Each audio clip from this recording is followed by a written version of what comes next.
We'll improvise. Mamma mia! Avanti!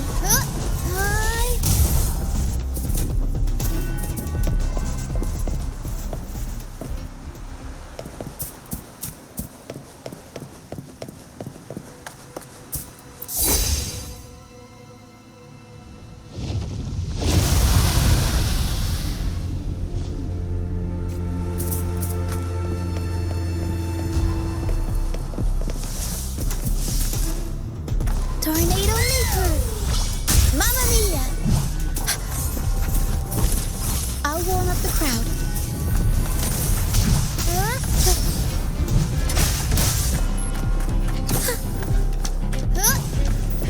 Tempest show! Mamma mia!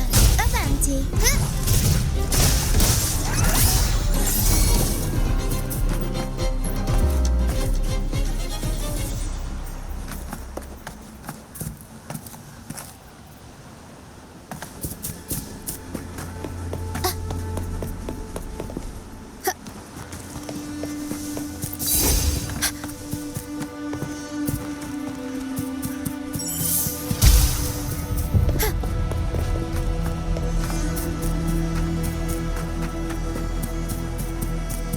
Discords. Watch out! What? I can't control my forte.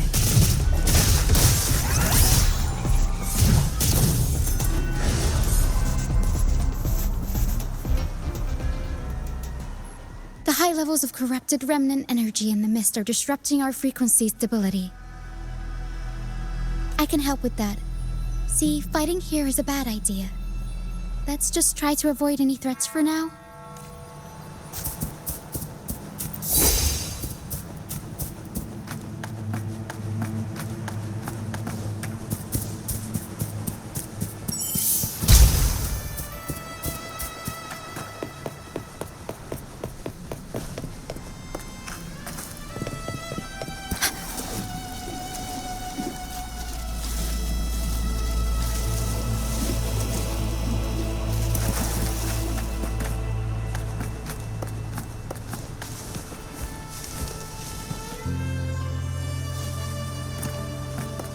Come, play with me. Look for me. Don't worry. They're just reverberations. Potential tacit discords in the making. Some of them are actually our friends. Come, play with me. Look for me. I'm here.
Did it lead us this way because it sensed the dragon?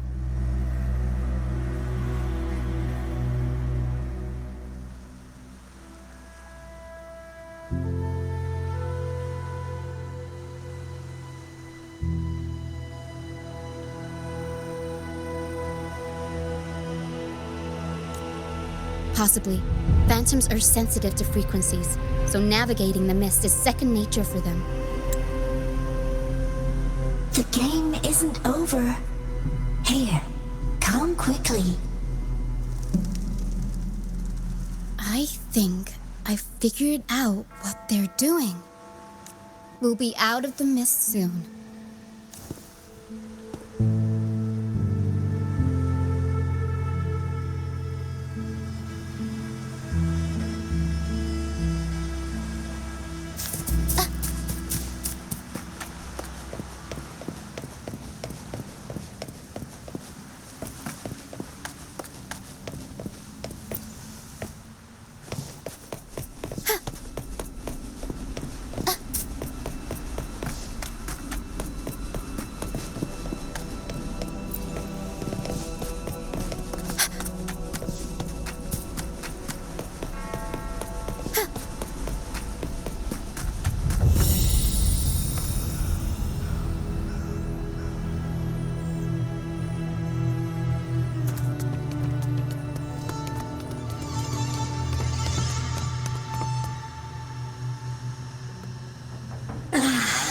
Rochia, you found me. I'll always find you, but maybe don't do this again next time. Why? Isn't this your favorite game? I wanted to play with you. I know, but as your friend, I worry about your safety. My friend? Excuse me. Are you Rochia's friend?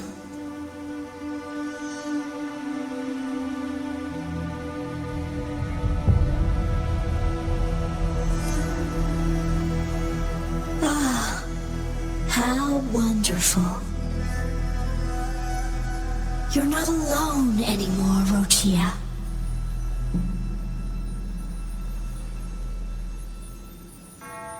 Yes, I have friends now. I'm so happy for you.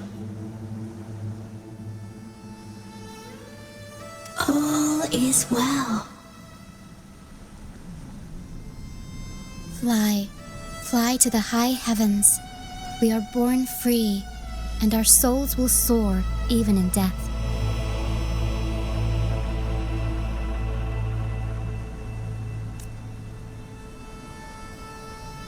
Golden phantoms are reverberations, mixed with the frequencies left behind by people who've passed away. When someone dies, the reverberations linger. Usually, they merge into the same cacophony of frequencies that spawns tacit discords.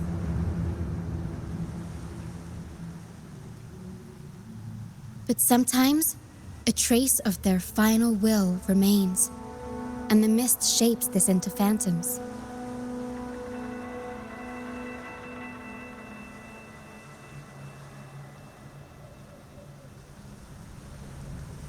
This lingering will helps the phantoms resist becoming tacit discords and instead guide the lost through the mist. If the mist clears, they'll vanish. If the mist lingers, their fate is sealed. It will only be a matter of time before they merge with other reverberations and become tacit discords.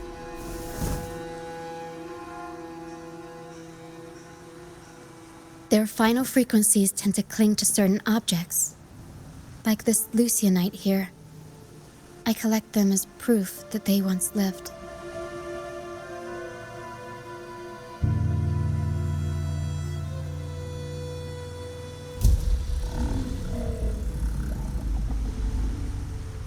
Otherwise, the dragon will devour every last trace of their frequency.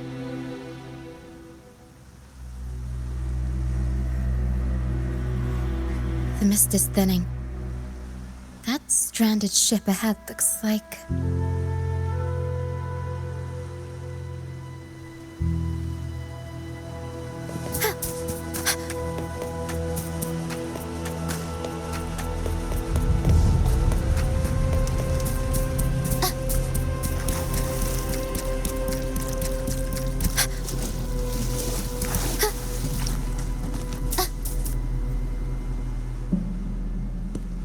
A pilgrim sale?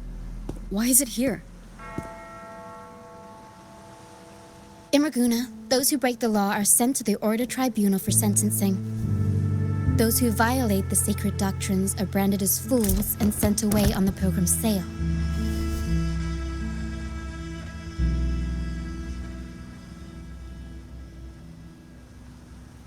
It's said that when the first dark tide ravaged Rinascita, the first Primus followed the currents on a rickety boat and met the Sentinel in person. That's where the pilgrim sail tradition came from. Now the fools retrace the Primus's journey, reflecting on their mistakes along the way. There's a strong undercurrent around this isle, likely caused by that first dark tide. It drags all pilgrim sails here unless the ship's course is altered.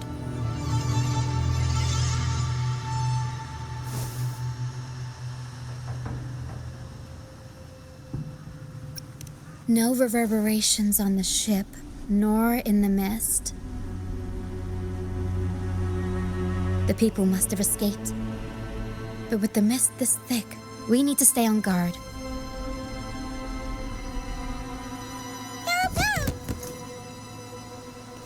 This way. Head to the lighthouse. I hear the sounds of fighting. Watch out.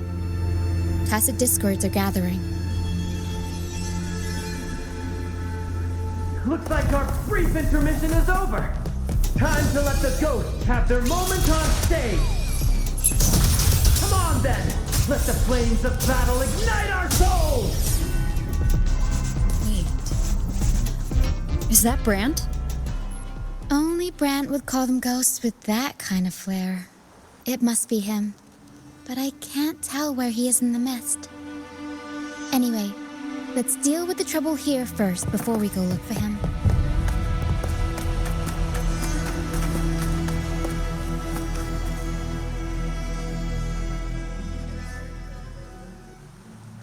The show's over, ghosts. Time to take your final bow. Watch your back. A marvelous shot. You've earned your stripes, first mate. You're welcome.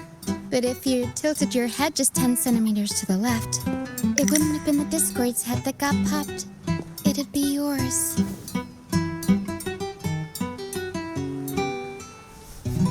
Not on your watch.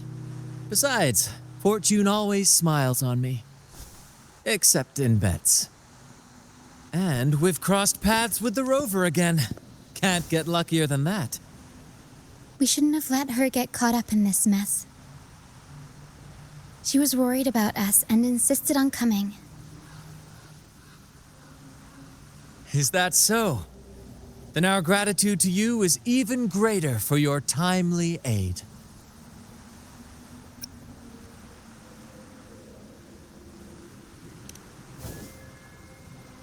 To find the brightest truth, one must delve into the deepest shadows. Such bravery deserves to be hailed, my friend. Where is everyone on the Pilgrim sail? I was patrolling the coast earlier when I saw their ship drifting into the mist. Time was against us, so I departed alone without alerting the crew. Thank you. Don't be afraid. You're safe with us. You've got some skill, you know, holding your own for so long in a trial against the Tacit Discords. Trial?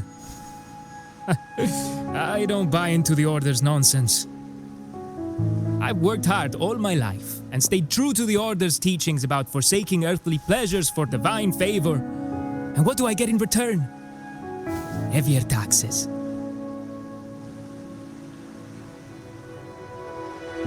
When pirates ransacked my merchant fleet, leaving me with nothing, I turned to the Order for help. They said it was a divine trial and left me to rot. I stood before the Sentinel statue, asking if my suffering was really their will. But all I got was silence. Why should I wait for peace in the afterlife when I could be living for today? How is that a crime? As for salvation, I don't believe in it, and I certainly don't need it. Here's a proposal. How about joining our troop? We are wanderers adrift upon the seas. Or perhaps you're more familiar with the name, the Troop of Fools? The Troop of Fools? Could it be? Yes, we are, like you, by the Order's decree, marked as fools. Fools on the Pilgrim sail often meet their demise in a storm, or they're swallowed by the waves. Even if they do survive, they still face hunger, thirst, and the unforgiving wrath of nature.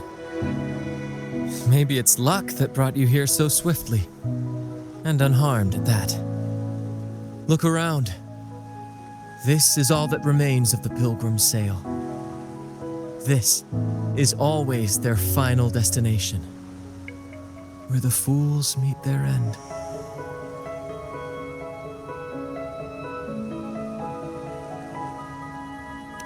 Yes, the pilgrimage is nothing but a banishment in disguise. The path to salvation they speak of doesn't exist.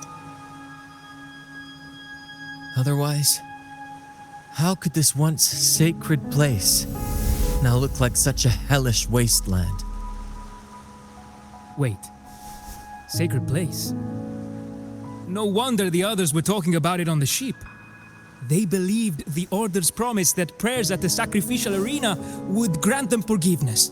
They must be heading up the mountain now. I didn't expect their faith to lead them that far.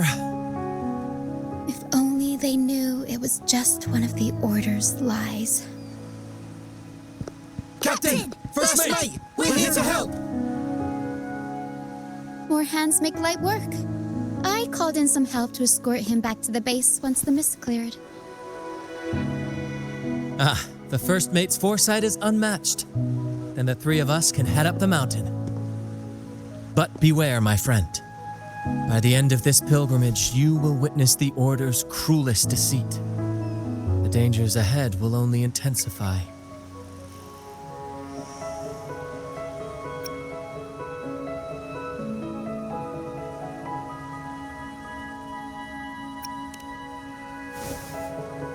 Please save them. I hope it's not too late. Don't worry. There's more to our troop than you think.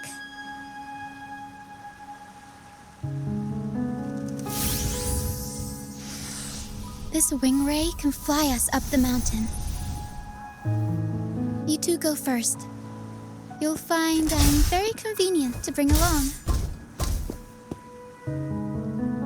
All right then. All hands, prepare to ascend!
Tacit discourse incoming. Stay alert, everyone.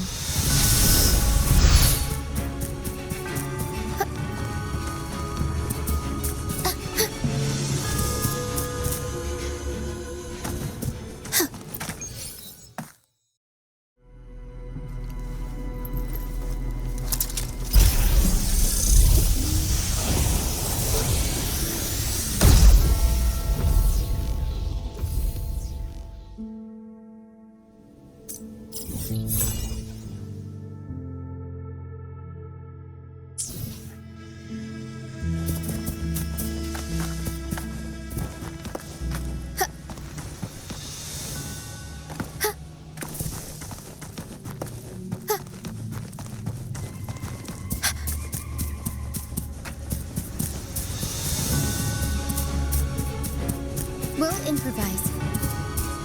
Tornado Maker! Mamma Mia! Huh? Huh?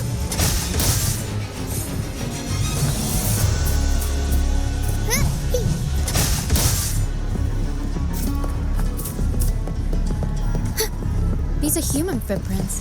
Looks like they're heading to the arena. This is the only way up. Let's pick up the pace. Be gone, you vexing wretches! The sacrificial arena's right there. Let's take them down in one blow.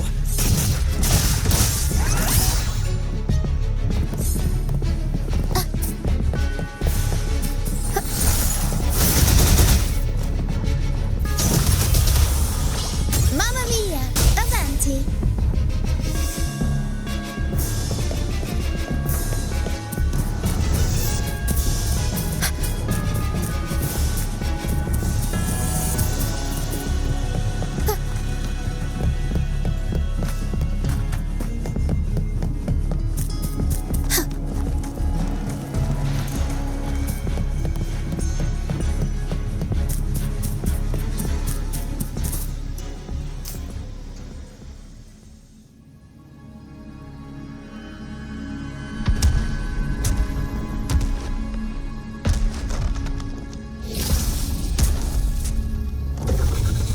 Divinity above, please have mercy on me. Is this some kind of test for me? I see. No matter how harsh the punishment, I'll take it. Even if... Even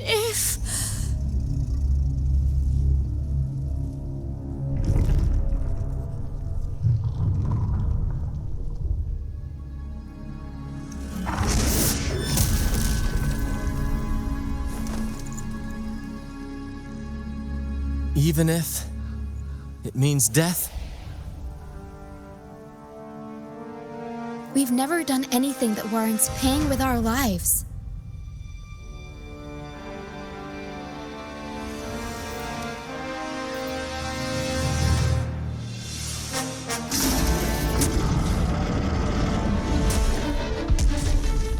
I'd wager mercy isn't on the table.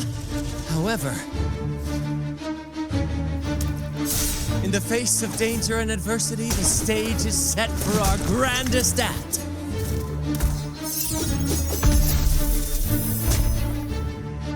Brant, you handle the tacit discords. I've got the dragon. Of course, but with all due respect, shouldn't the captain be the one giving the orders?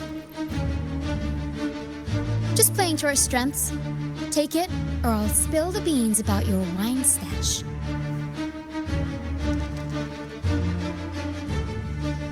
Why, aye, first mate.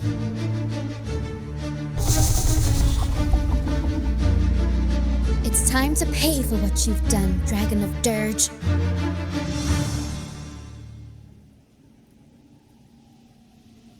We'll improvise.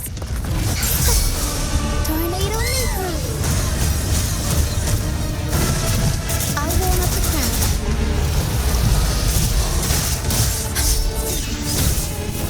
You will obey. One with the sound.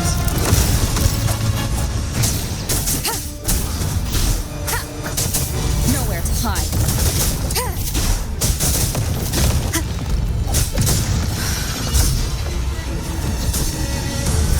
Endless reverberation.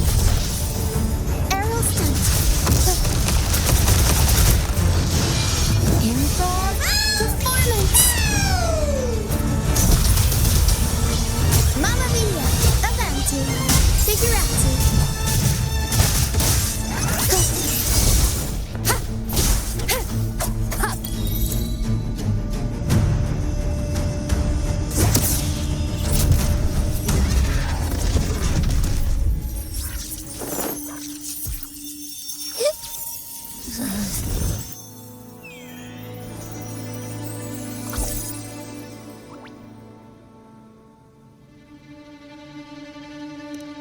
Of course!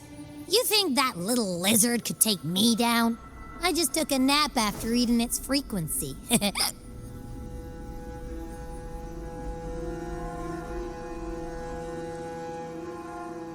But seriously, that was close. The fire it breathed almost singed your hair. Good thing I was here to back you up. As soon as I realized it was a tacit discord, I went for it and ate its frequency. Piece of cake. But I gotta say, it was a pretty hefty bite. I swear, I chewed it up, but it was hard to swallow. It wasn't the taste, you know? More like my digestion's been a mess lately.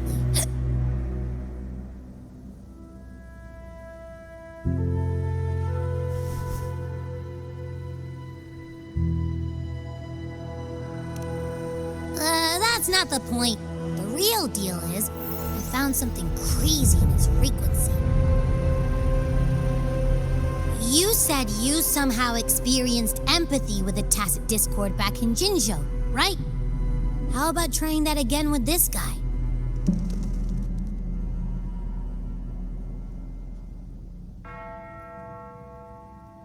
Trust me, this could be our big break.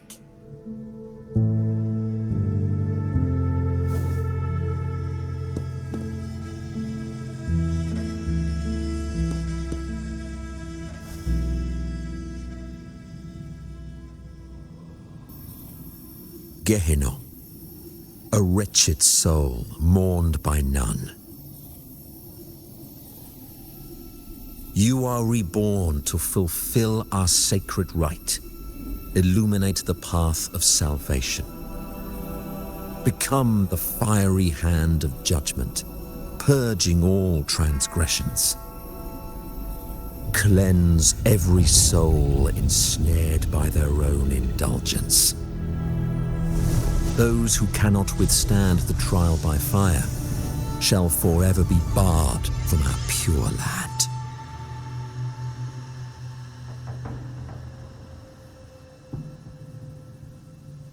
See, I wasn't lying.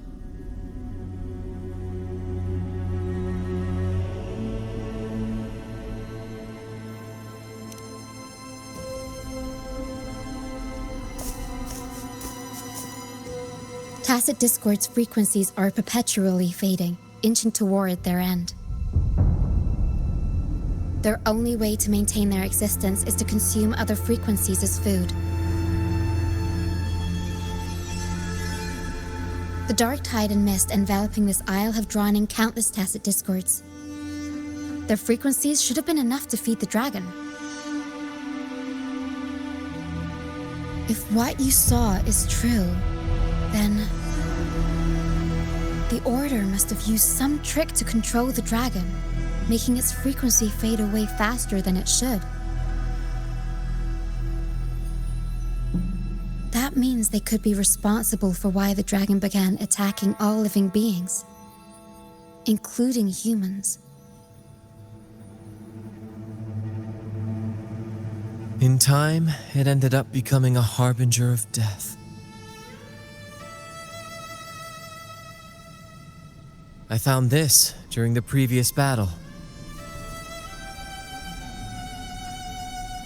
It seems the Fraxidus had their hand in this case as well.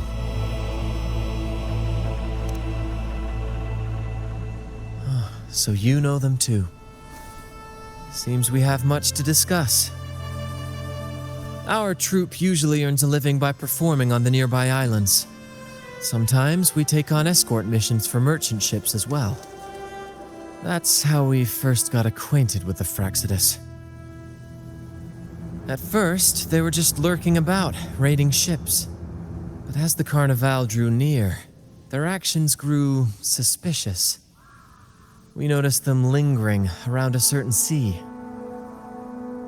Remember Cetus the Tidebreaker? The creature that attacked you when we first met? After we parted ways, we went searching for it to find out what had gone wrong. This is what we found on its tail, another Lycoris. Alas, the Tidebreaker slipped away into the deep beyond our reach. Still, this bloom leaves no doubt. The Fraxidus is behind its strange behavior. We saw what they did to the dragon. The Cetus's violent outburst must be their doing as well.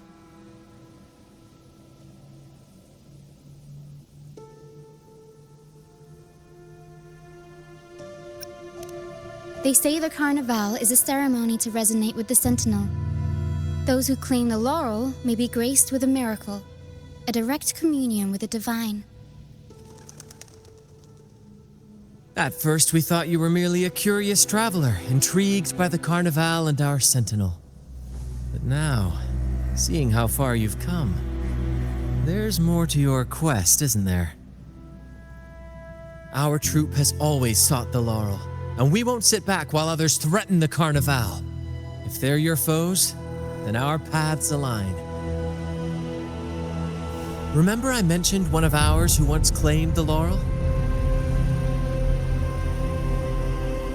He wasn't with us when we first met. But once we reach our base, you can speak with him about the Sentinel. It won't be long now. After such an adventure, a well-earned rest awaits.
Here we are, ladies and gentlemen.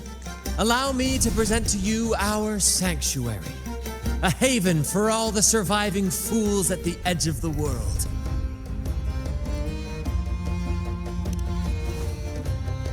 It is, my friend. We built this place from the ground up, and I dare say it's a triumph worthy of the ages. The mist does shield us from the Order, but it brings its own set of problems. Precisely why we must tackle its effects without delay.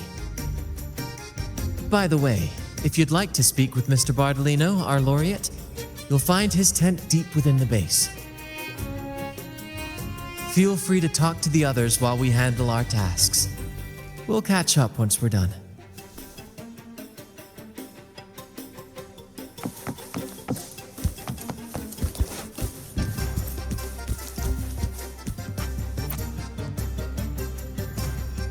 Welcome back, Brant. I heard a lot of voices coming from the mist. It's scary.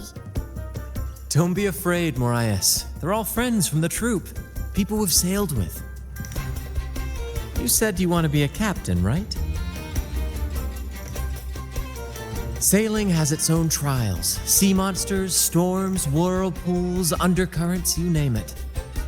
When such challenges arise, you've got to trust your helm and your crew.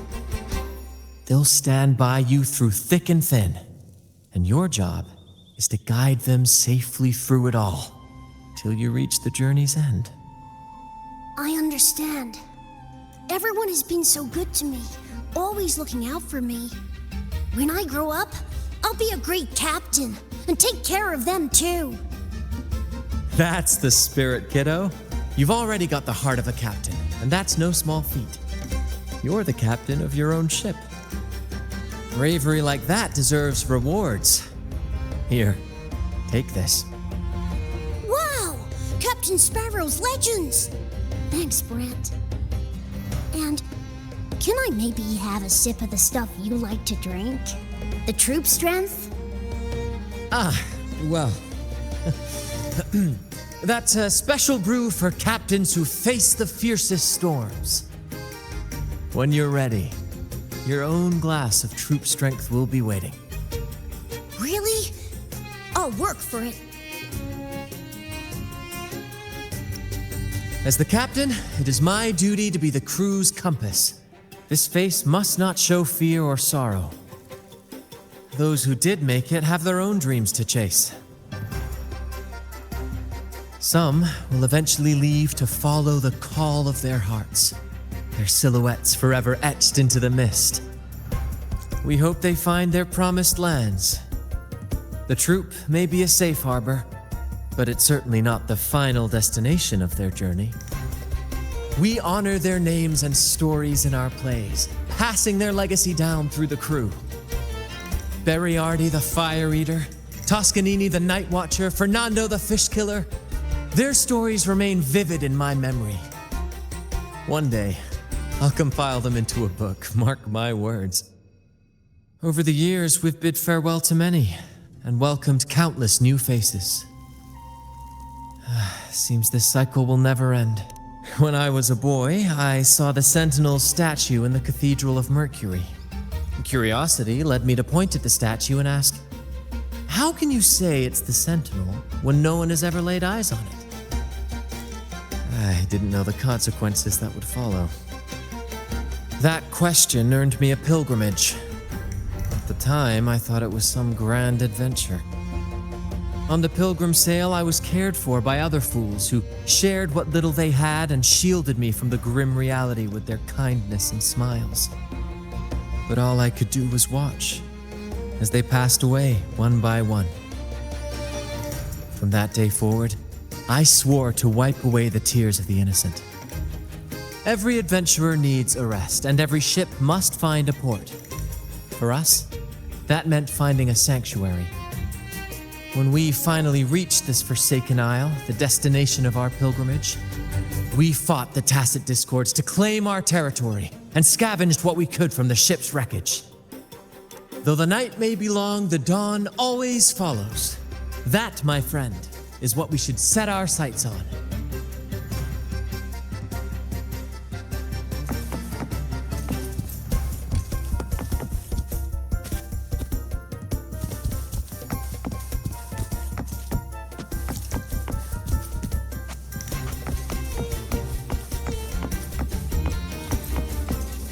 Wind guide me.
relax, young man.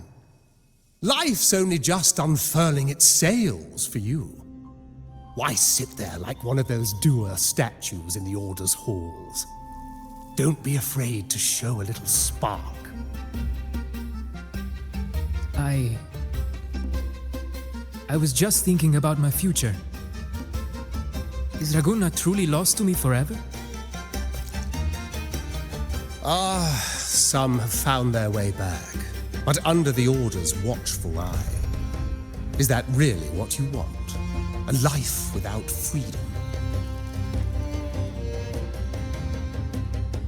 Listen, you don't need a grand stage to leave your mark. A true Raganazi can turn even a ragged tent into the finest theatre. That's what I'm preparing to do.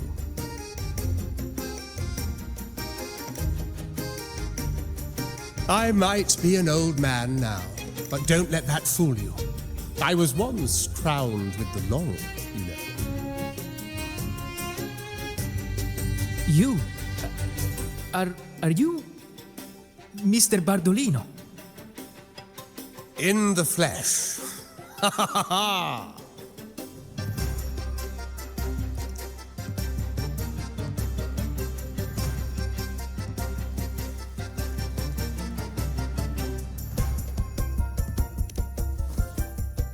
As I took my final bow on stage, a bright light pierced through the clouds, shining down from the sky, and then a radiant laurel descended upon me, and I heard a voice.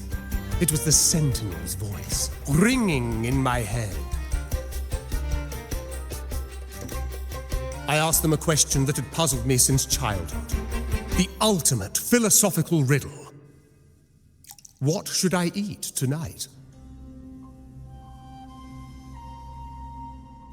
And they answered, the body is the temple of the mind. To keep your mind sharp, do consume healthy food, such as the loris salad. But why loris salad? I was baffled. And the meaning still eludes me to this very day. I've never been quick-witted, though, and the Order's doctrines never quite took hold. Acting, however, that is where my true passion lies.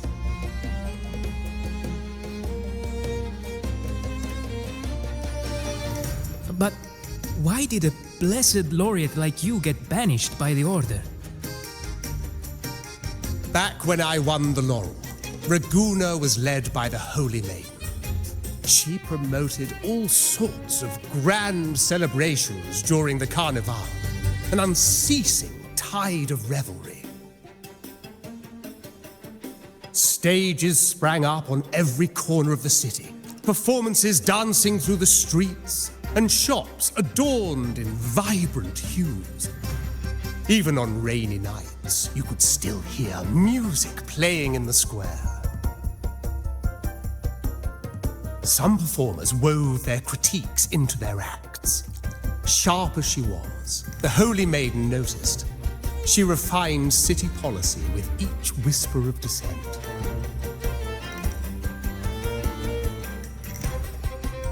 Those were the golden days, my friend. The Holy Maiden once said that if she were to leave this world, she'd want no majestic tomb or a solemn funeral, but the grandest Carnevale as her final farewell. And then she really did leave us.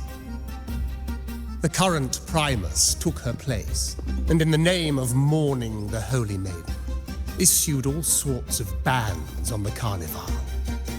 But is that really what she would have wanted? The Order's grip tightened, and the Carnevale performances were reduced to dull, monotonous shadows of their former selves.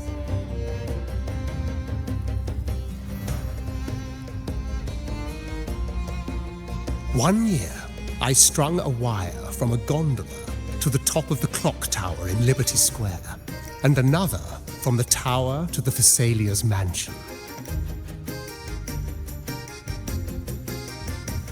Then I disguised myself as one of the LaGuardia to fool the acolytes and climbed to the roof along the wire. Midway through the Order's performance, I hopped on a wing ray with a cloudcaster, showering the entire city with flowers. Yes, it was a magnificent sight. The wing ray soared higher than the acolytes could reach. They couldn't do anything but watch golden pink petals rain from the sky for 3 whole days. They struggled to clean up the flowers from the streets, and it took a downpour to wash them all away. That cloudcaster, adapted from a music van, became the prototype for the one we use on stage today.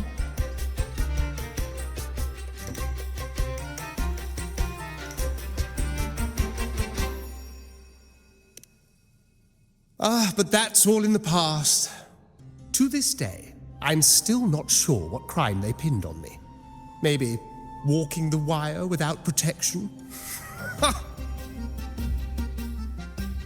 Anyway, I'm just an old relic now. But you lot, you're the main characters of this era, facing down every obstacle with fire in your bellies. But isn't our fate already sealed? Without the so-called salvation the Order preaches, we're doomed to our banishment. Just lost souls, dying in obscurity. Life is short, and we weren't born just to atone. The Order may banish us, but they can't take away our right to sing.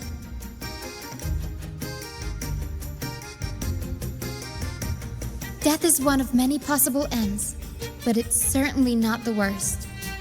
Perhaps being forgotten is what the Order wanted for us.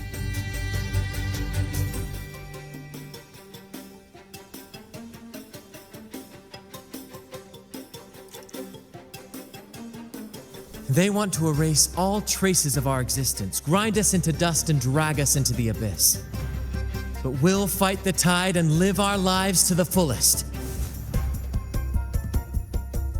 Members of the troupe may come and go, but they never truly left us. Their deeds and songs are passed down through the ages. One day, our voices will echo across every land. Our words will reach every corner of the world. And by then, even the tacit discords in the stormy sea will know our names. That's the spirit, boy! Even if I can't earn myself a proper title, I'll become Rinascita's most enigmatic legend. When I'm gone, I'll leave behind a coffin that sings. Or maybe turn into a lark, singing every day and night.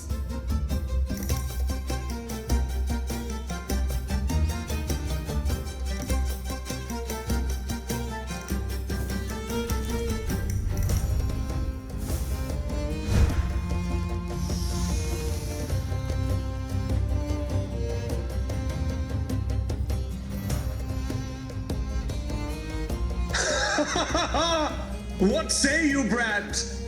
Do you like this stage design? It could be used for this year's Carnevale.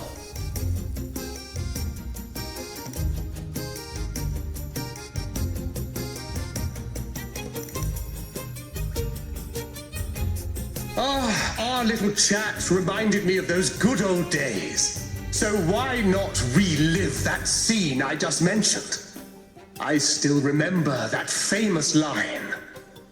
Even without wings, we can still soar to the heavens. Now that you mention it, that is a very good question.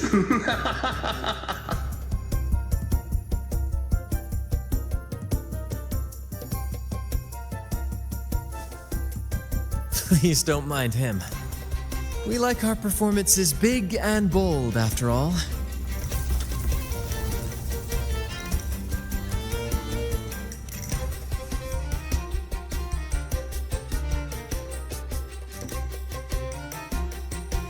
That fight with the dragon probably messed with the mountain's stability. If Bardolino keeps moving around up there, It could get dangerous. We need to find a way to get him down, and fast. We might need your help with this. Pero should have some useful items in her box.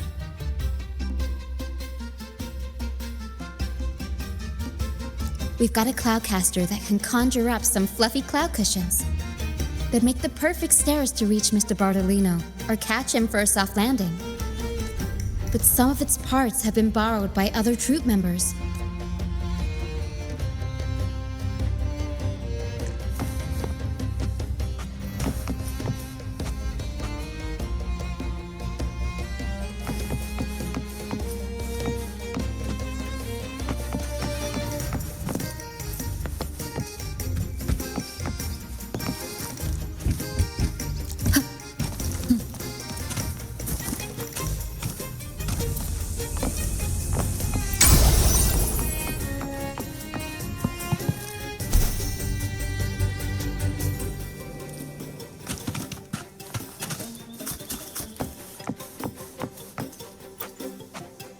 Come on, fish. Come to my net. Yeah, I borrowed the reel for me fishing rod. We scavenge all sorts of stuff from the beach and fix them up as needed. Nothing goes to waste. Don't be fooled by appearances. This stuff can be pretty versatile.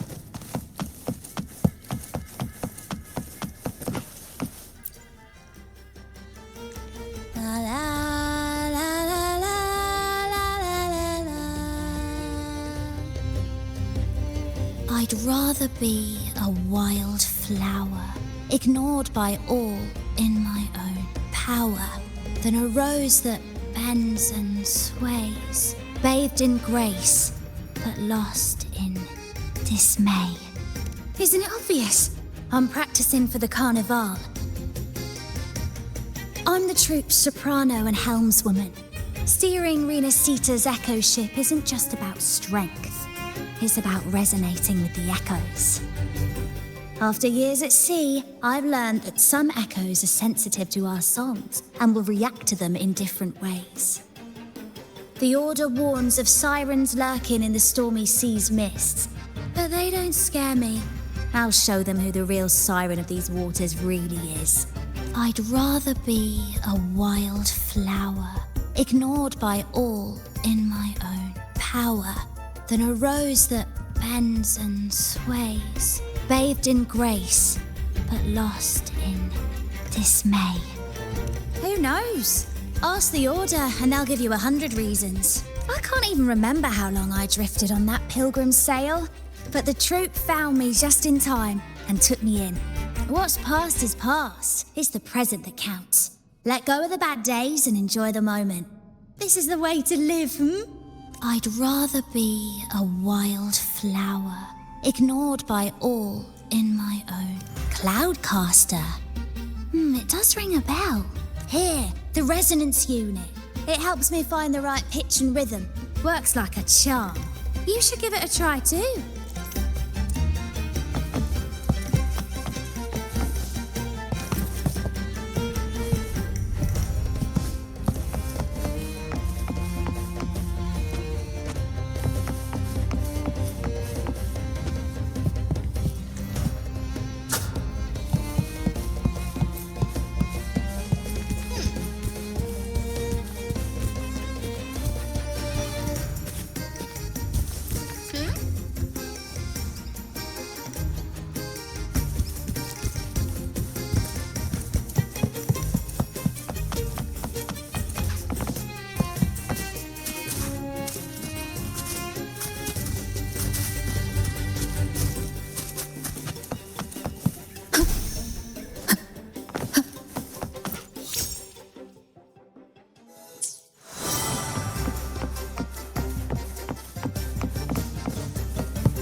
Sailors cheer as hearts ignite.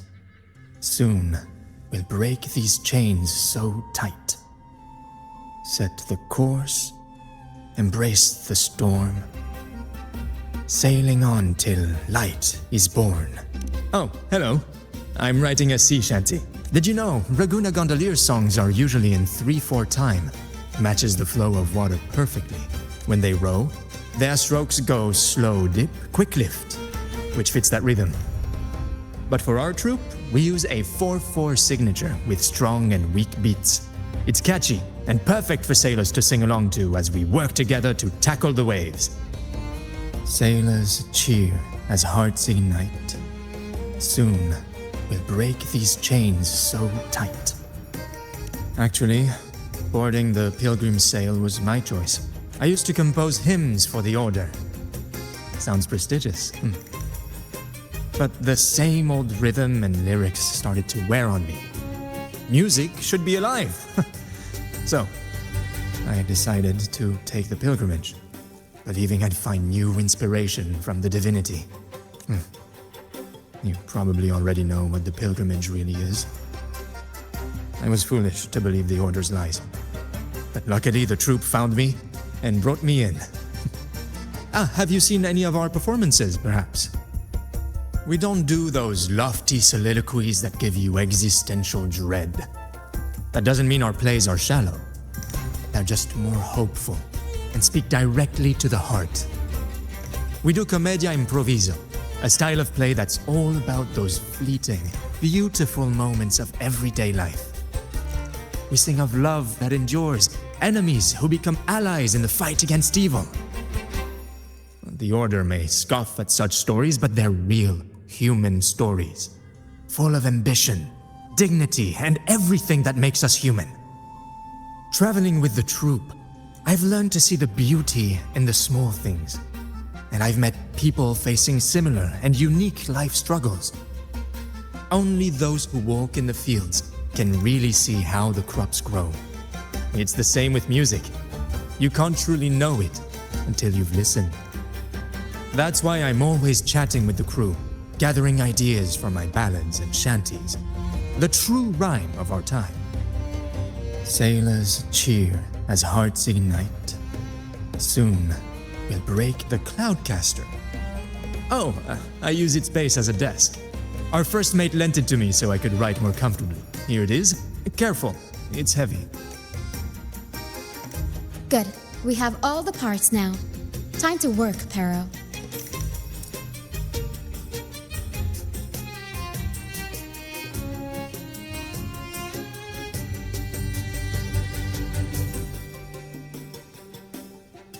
Everything's set for takeoff. Let's position a cloud cushion beneath Mr. Bardolino. Then we'll pop the balloons and bring him down safely. Although we might need a bigger cushion. The Cloudcaster's resonance unit responds to song. The louder our singing, the more powerful the effect. In that case... All right, friends old and new, come and join this sing-along!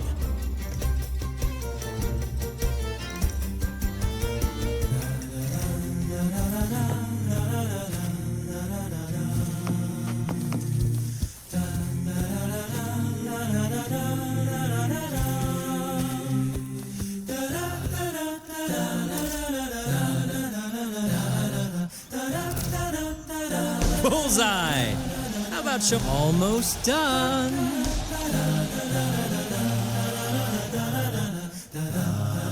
Thank you, dear girl. You helped me complete this performance and fulfill one of my dearest wishes.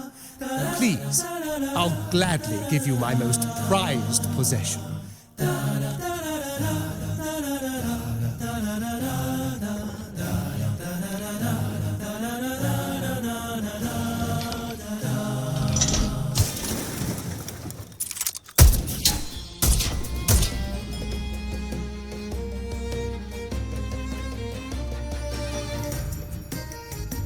Apologies for my late arrival to such a magnificent performance. Did I miss anything? Oh my. What an honor to witness the beauty of our generous benefactor. Thank you, my lady, for rescuing this humble soul in his moment of need.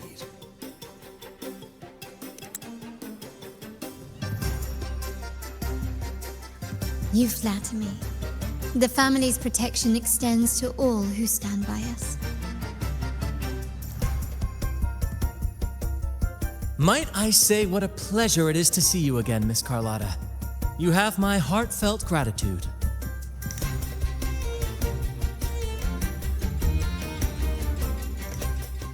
Is everything going smoothly with your family, Miss Carlotta? Yes, thank you. The Order's scheme was uncovered as planned. Uncle Capulet was rescued, and Grandfather has handled the rest. I still owe you thanks for improvising with me in front of that priest.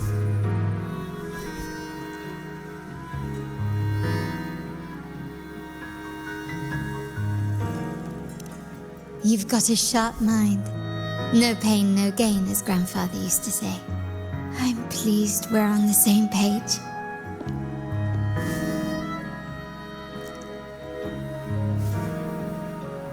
Your kindness is much appreciated.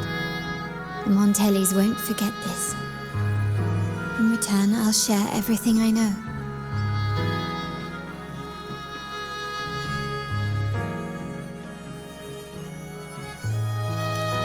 I believe you've noticed that the Order has been undermining the family under the guise of its doctrines.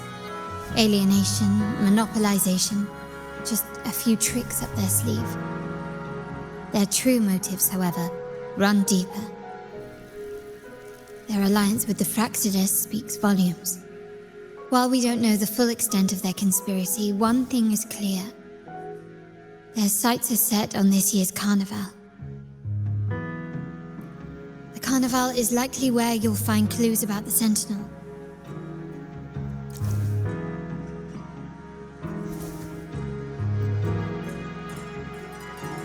Legend has it that the Sentinel, Imperator, has been secluded in the heavens, cut off from the mortal realm.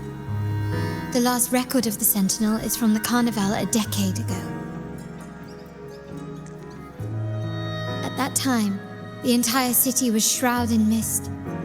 Ghosts roamed the streets. A dragon roared from the sky, and a sea behemoth raged, summoning towering waves. Do any clues come to mind?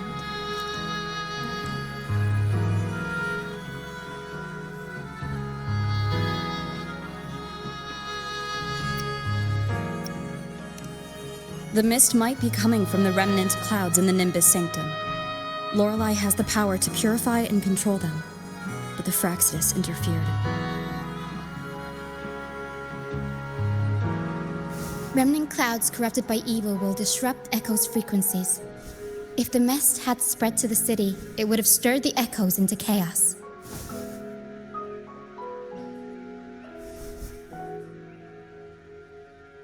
We are lucky that you and Zani, along with that acolyte, awakened Lorelei in time. You prevented the mist from spreading and averted the wave-worn. The Fraxidus must still be licking their wounds. At that time, the entire city was shrouded in mist. Ghosts roamed the streets. A dragon roared from the sky, and a sea behemoth raged, summoning towering waves. Do any clues come to mind?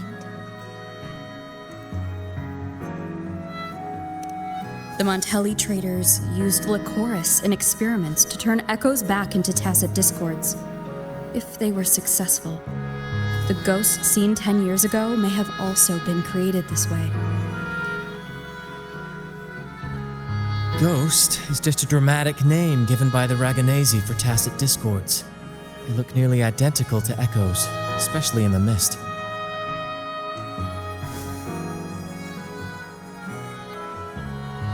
With your help, Grandfather has thwarted their plan. No corrupted echoes will appear at this year's Carnevale.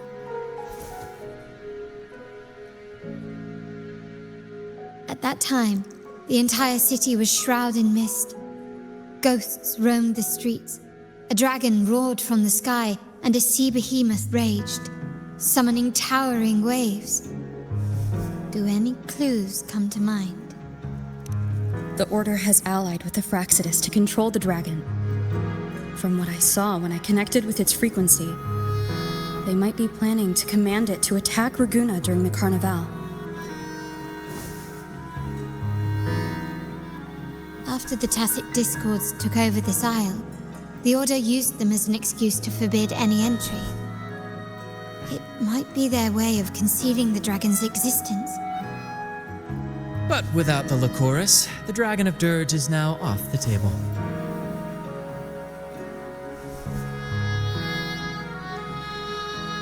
At that time, the entire city was shrouded in mist.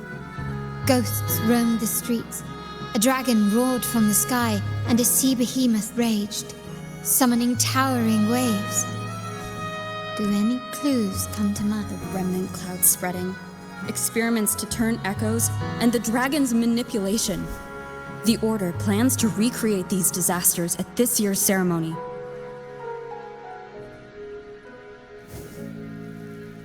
The Order and the Fraccidus are allies. To prevent the Carnevale's sabotage, we must stop them. But what is their motive?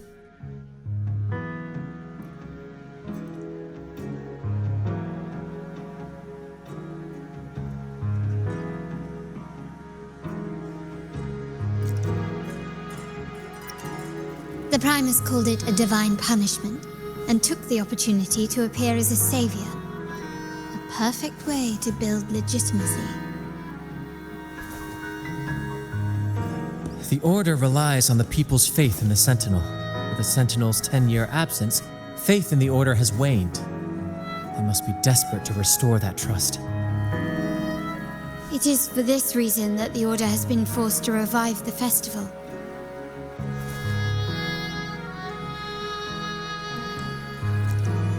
Let's consider the implications. If the Carnevale proceeds unhindered, how would it affect the Order?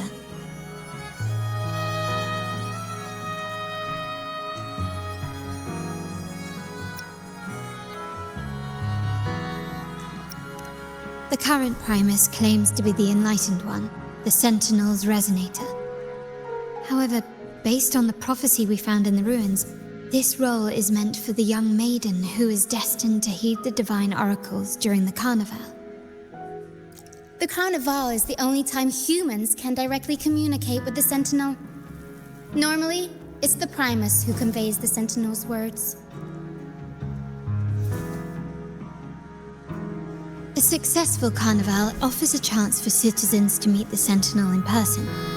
But for the Primus, and possibly the Order, it poses a threat if they've been fabricating the oracles.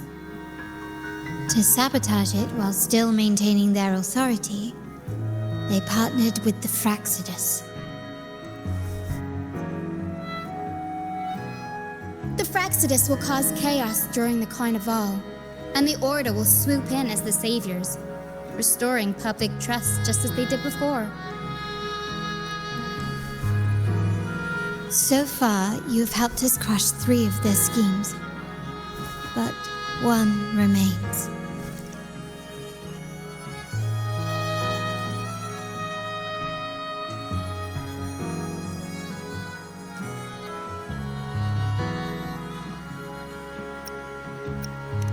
We have evidence that the Cetus is being manipulated, and the Fraccidus are setting up their final plan. With their whereabouts unknown, we'll need to adapt our strategy as the Carnevale unfolds. From what I've noticed, you're not one to act passively or pin your hopes on others. You prefer to strike first and steer events in your favor. Winning the laurel might give you the chance to talk with the Sentinel. The Sentinel's Resonator may also be present, so...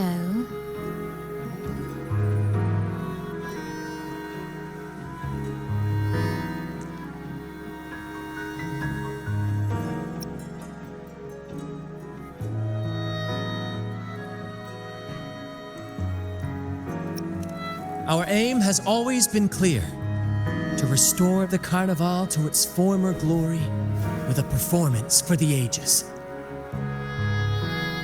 If the divine truly exists, would they wish to see their people living without freedom?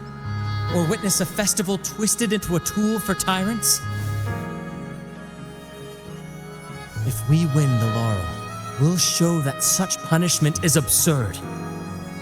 But if that's truly their design, we shall break those divine shackles ourselves. Whether divinity exists or not, we will fight for Raguna's freedom, where everyone has the right to live and pursue a future of their own choosing. The Montellys share this vision. Only in a free society can a fair and open market thrive.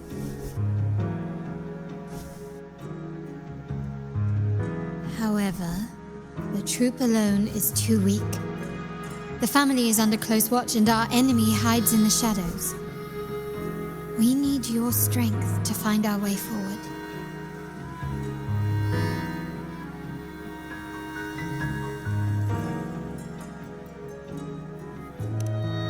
Thank you. I'm pleased we've reached an agreement once more.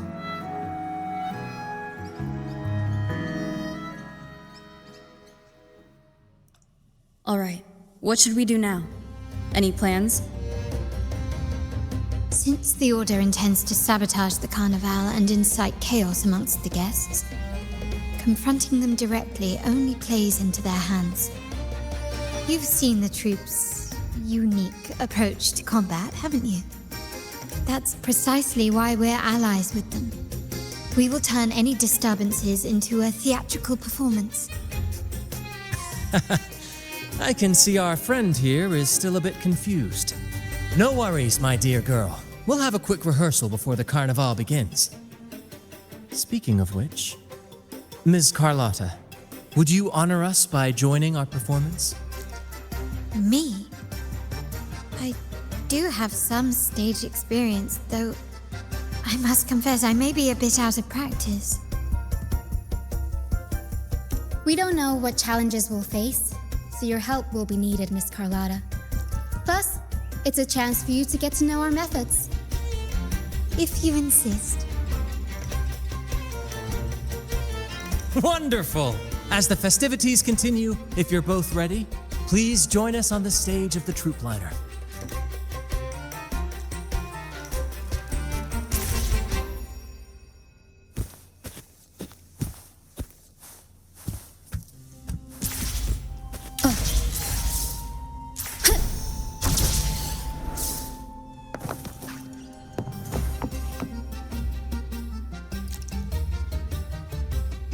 Our rehearsals are rather straightforward. No scripts, just pure intuition and our senses guiding us. That's what makes Commedia Improviso truly come alive. For our improvised comedy, we start with a theme. From there, we build our lines and act on the fly, responding to the unfolding show and audience reactions.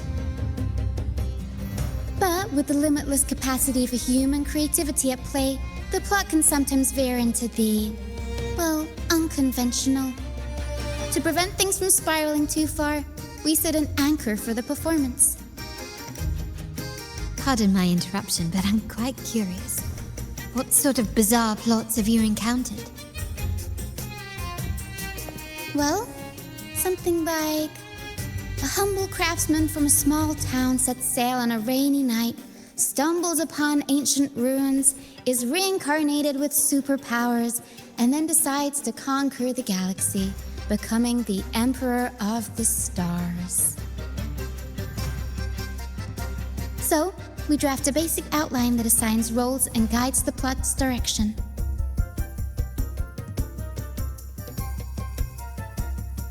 And this time, our outline is: a kingdom is attacked, monsters run rampant, and the Demon King has kidnapped the Holy Maiden. A few brave heroes accept the minister's quest to defeat the Demon King and rescue her.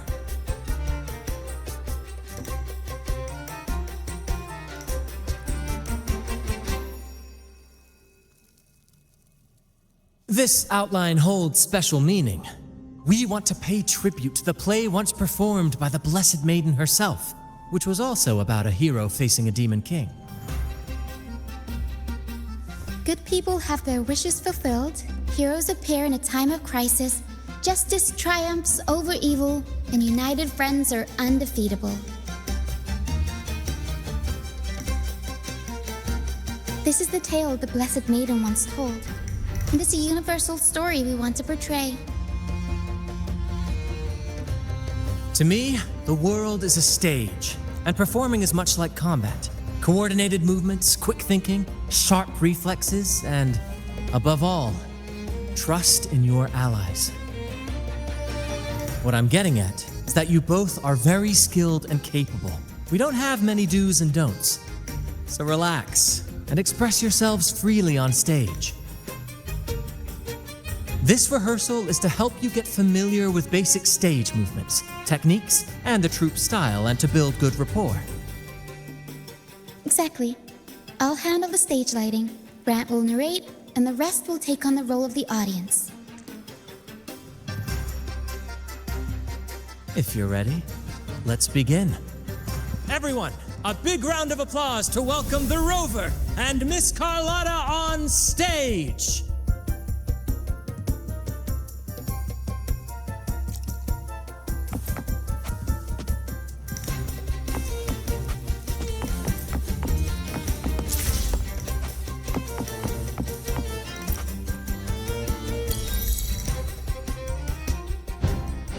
All right, next I'll spin the prologue of our tale, setting the scene for how our brave heroes first crossed paths. Once upon a time, a hero roamed the world. Undaunted by the lack of a divine vessel, she embarked on a perilous journey across tempestuous seas. Alone in the dark, a young girl of untethered spirit soared against towering barriers with wings of defiance. The winds of fate brought them together.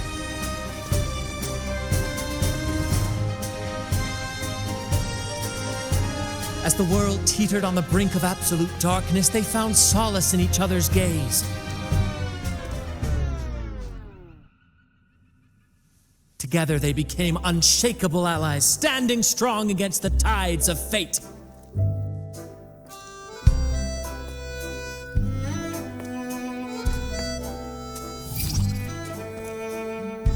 Even if light were to fade from the world and the stars cease to shine, they would still blaze like the sun forever.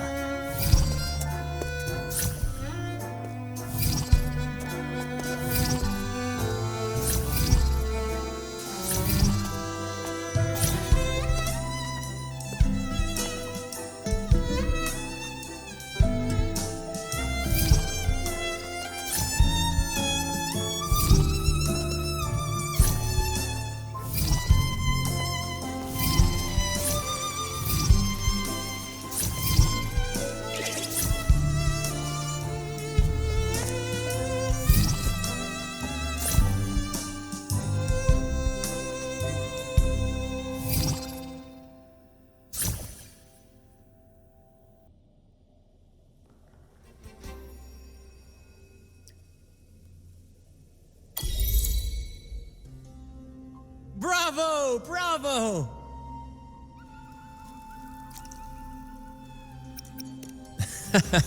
Seeing your chemistry, I decided to take a little creative liberty with the story.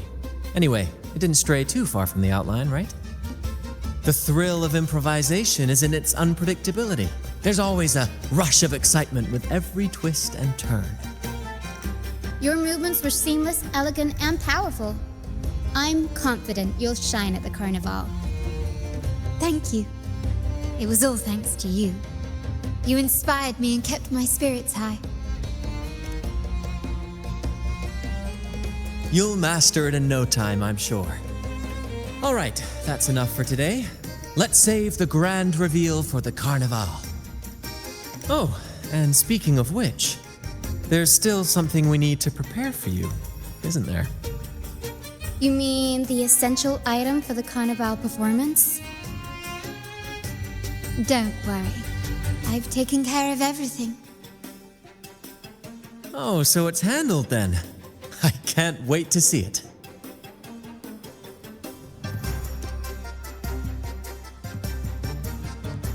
I have a small gift for you. Let's head back to Raguna together, shall we?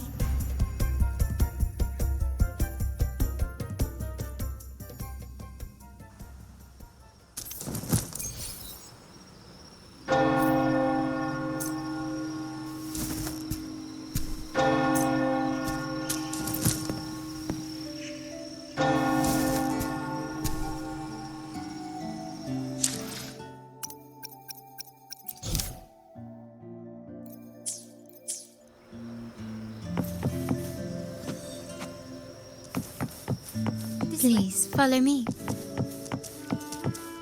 Where are we going? Please allow me to keep that a secret for now. I wouldn't want to spoil the surprise. But here's a hint. You've been there before.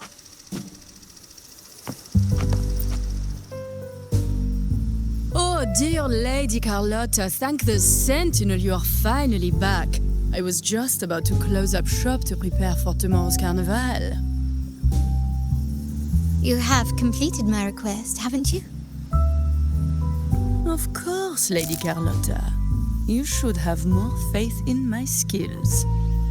Here you are.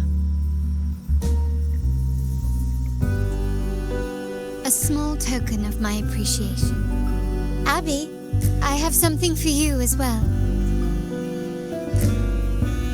Wow, really? I get a gift too? Ha! You're so nice. Ah, so that's why Lady Carlotta was so insistent on using only the finest materials and meticulous craftsmanship for this piece. For a moment, I feared she lost faith in my skills and was plotting to hand over the shop to someone else. I see why this little creation was so important to you, Lady Carlotta. Nyala, you do have a flair for dramatics. Anyway, why don't you unwrap it?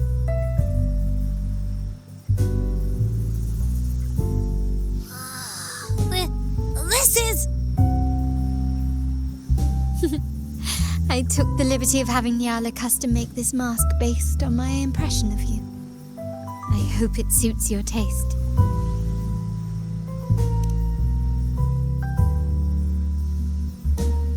I'm pleased you like it. The Carnevale is a splendid reverie, and the mask is its passport. May it help you navigate the Carnevale with ease, and let you enjoy it to your heart's content. We will, for sure. May I take a bit more of your time? Walk with me through Raguna tonight. I have some additional information to share with you. Raguna.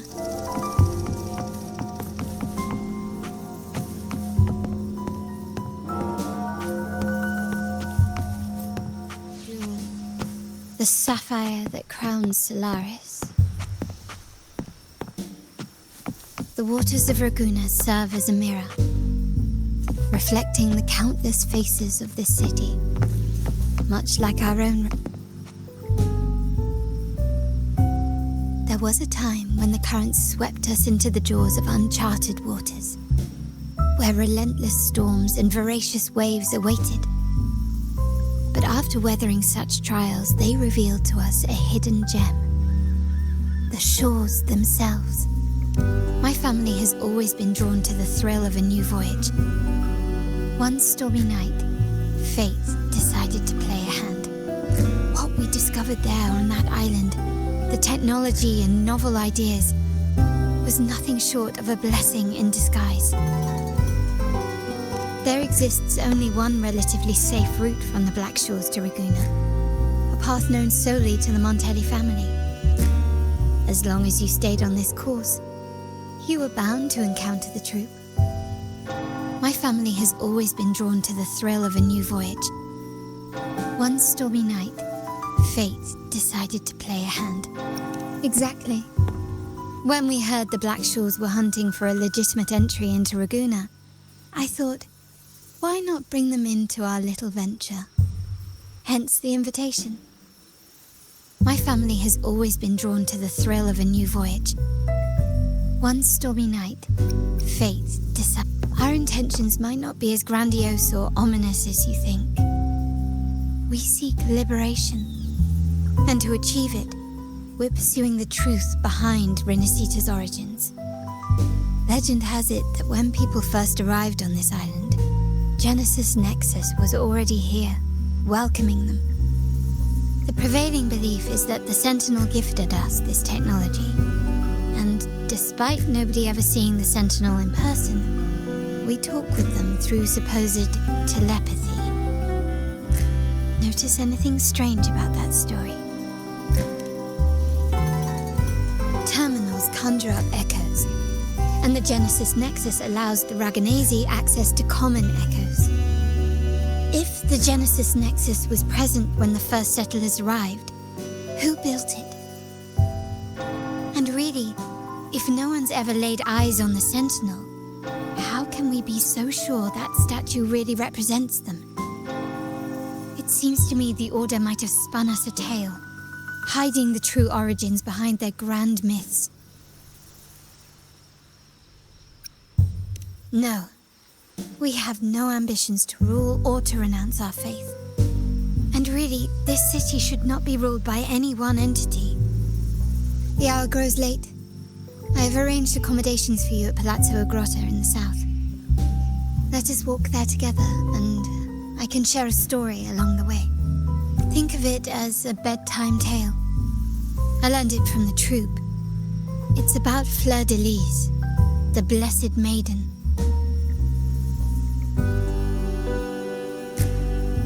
Once, the Blessed Maiden was just a simple peasant girl. During the Sentinel's gratitude rite, the young Fleur de Lis managed to sneak past the guards and drink the sacramental wine. Every drop. Perhaps it was the intoxicating wine in Eglatown, or simply her lack of experience with spirits. But she soon found herself quite drunk. Swaying on her feet, she ascended the ceremony's grand platform, lifted her threadbare dress, and began a rather ungainly dance. Seizing the sacred horn, she played a carefree folk tune, dodging the guards and weaving through the crowd with surprising agility.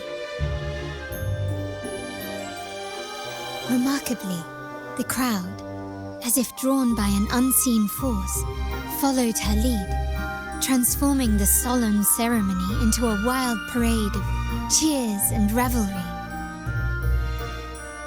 Naturally, the Order was less than pleased. The pilgrim sale did not yet exist, so Fleur de Lis faced 3 days of confinement. During that time, she used her prison walls as a canvas.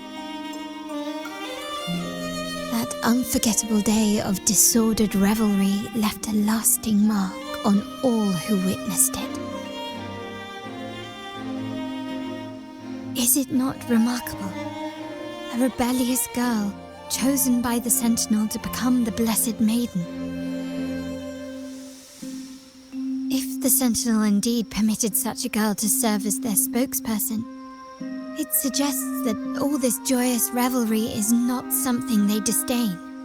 Perhaps they too enjoy poetry, painting, tears, laughter, romantic tales of nights, and dancing amidst crowds, much like ourselves.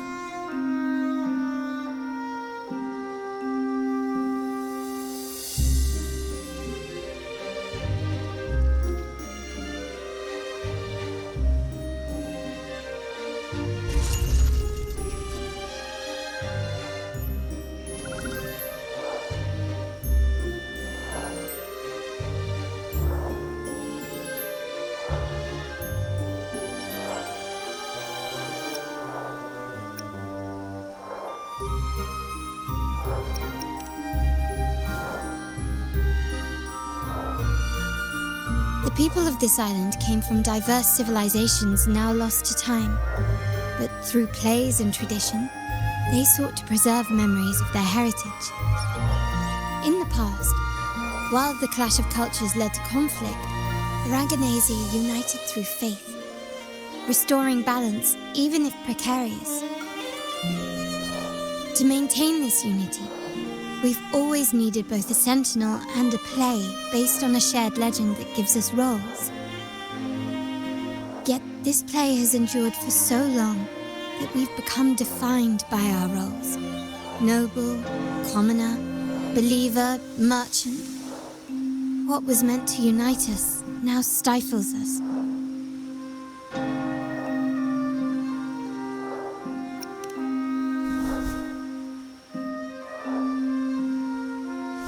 Now, we yearn for a day when we can truly set aside our titles and positions, express our true selves, and join together in celebration.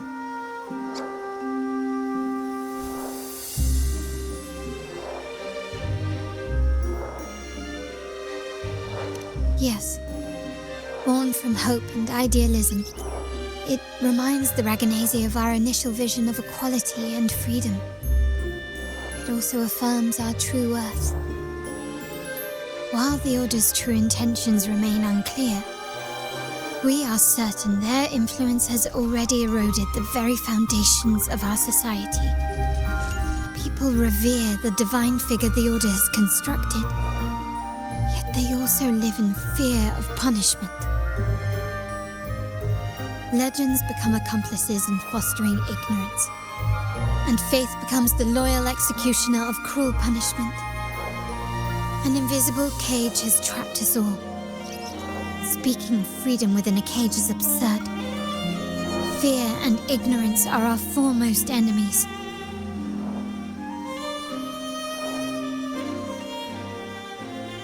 This year's Carnevale will spark a flame fierce enough to burn down that cage.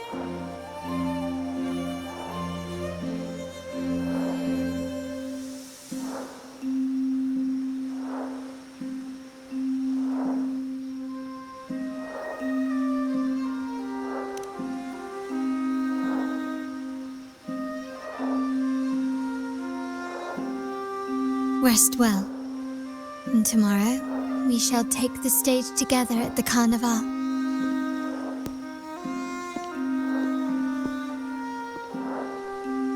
Good night. May your dreams be sweet.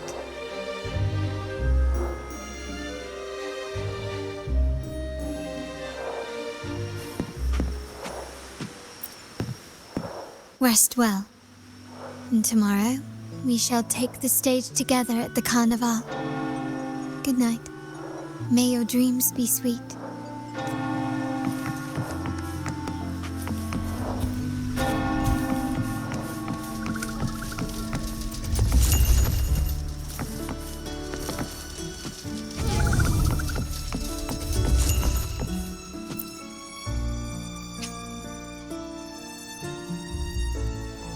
Welcome. Lady Carlotta already notified us of your arrival. We are prepared to check you in whenever you're ready. Very well. I'll escort you to your room immediately.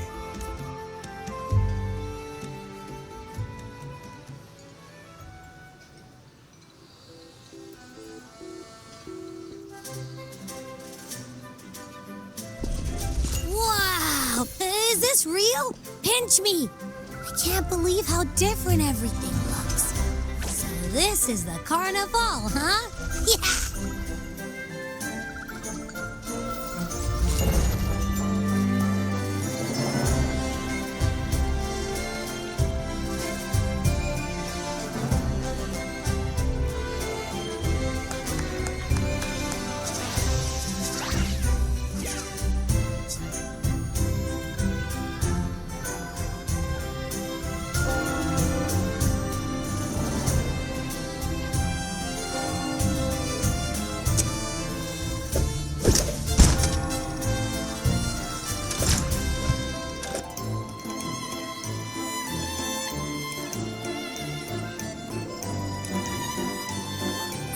To explore. Oh, By the way, it's been a while since we last saw Zani and Phoebe. Wonder what they're up to right now. All right, let's go. We should also keep an eye out for anything unusual along the way. Miss Margarita, is my order ready yet? Yeah, I was about to say, I have been waiting quite a while.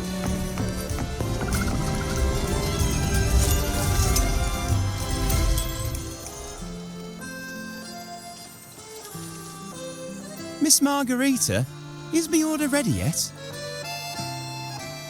Yeah, I was about to say, I have been waiting quite a while.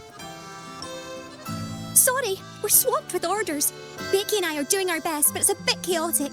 Becky seems to be having some issues too.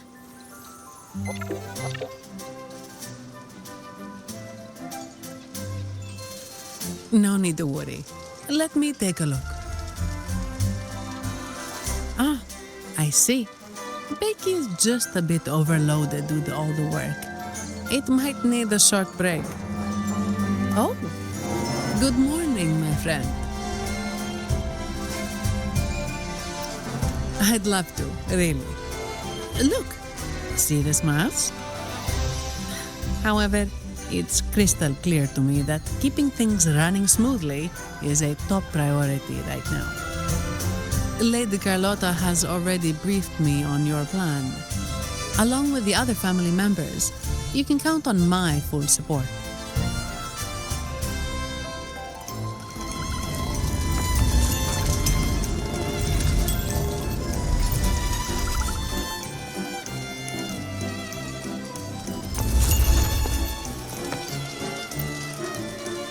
Lady Carlotta has already...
Is that Seamoss from the Pioneer Association? Something seems off. Why does he look sad?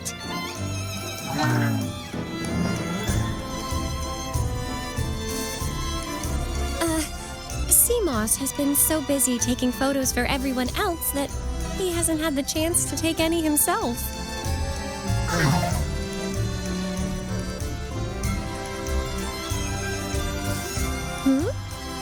You want a picture with me? But... Oh, hello. Well, thank you. Yes, a photo would be wonderful.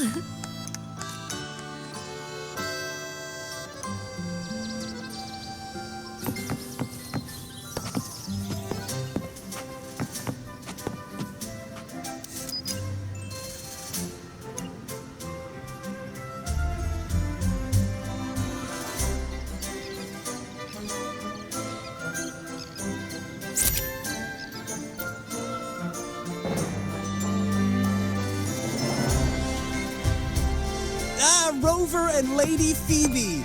I've been capturing the Carnevale's many beautiful moments. What brings you all together here? You took this picture? Look at that composition and lighting. Who knew you had a knack for photography? Buddy, you look so happy. Whatever the reason, thanks for making this moment special.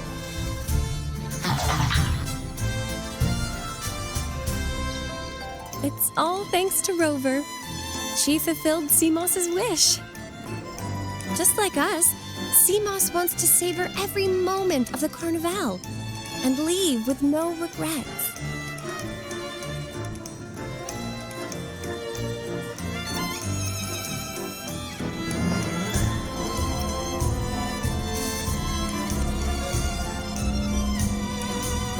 The Sentinel cherishes their people, and as followers, we find joy in witnessing everyone's happiness.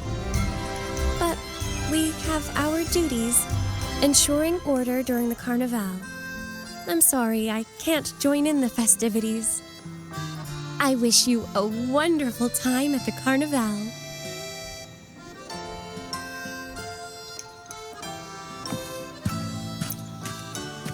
I wish you a wonderful...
You're here.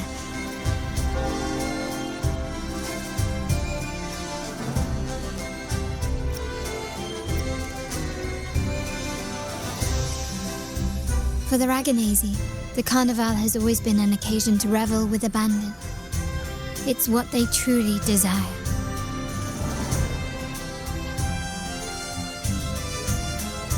The family is prepared. They'll support our plan should the need arise. We must remain vigilant. The Fraxidus may be lurking, observing our every move. It's nearly time. The troops should be arriving at the harbor shortly. How do you feel? Ready to step into the spotlight?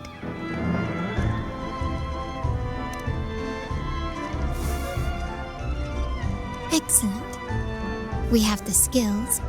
Now it's all about improvisation.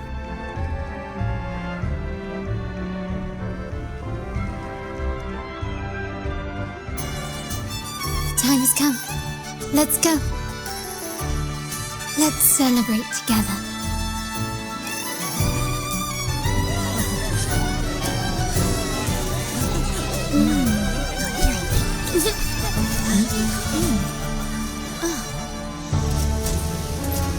When freedom is unchecked, the insidious evil of division takes root. People of the Sentinel, do not lose yourselves in these fleeting pleasures. Remember what unites us all.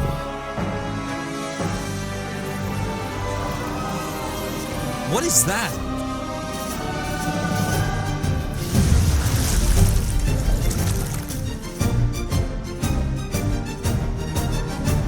Friends!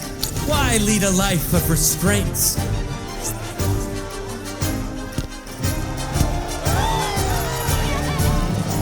Why not live like there's no tomorrow?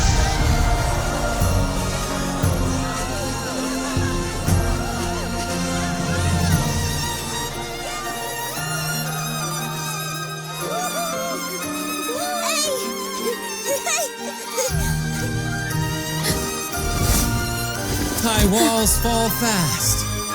All you free spirits, join us to set sail again!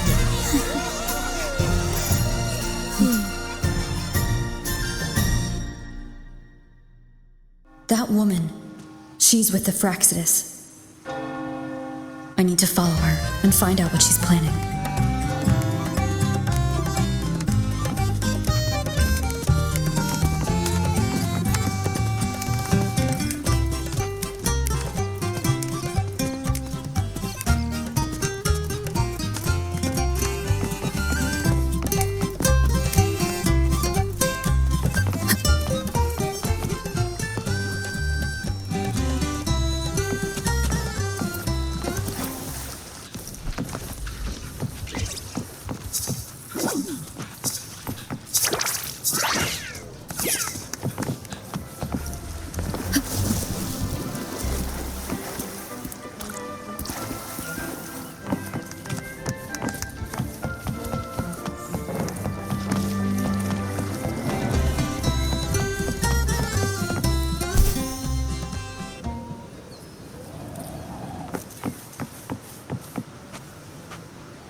Right this way.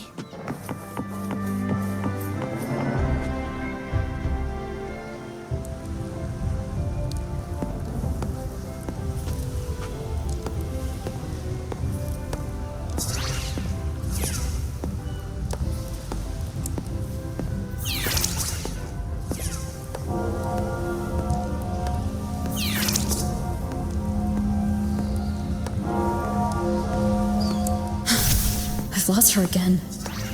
Where is she trying to lead me?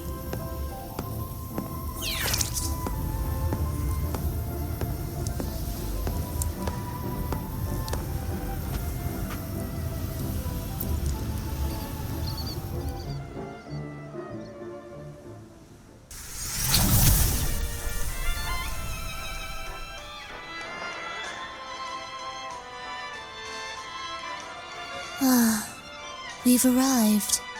Such a small world, isn't it? Oh, what an honor to be remembered. Let's continue our conversation somewhere lively and grand. A place worthy of the Carnevale, not some dreary, dull corner. Decadence, indulgence. That's the Carnevale. A vivid daydream and grand illusion for all.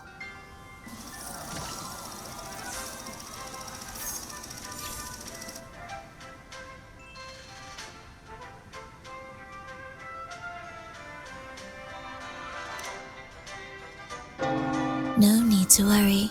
I won't disrupt their little daydream. Besides, we still have business to do here.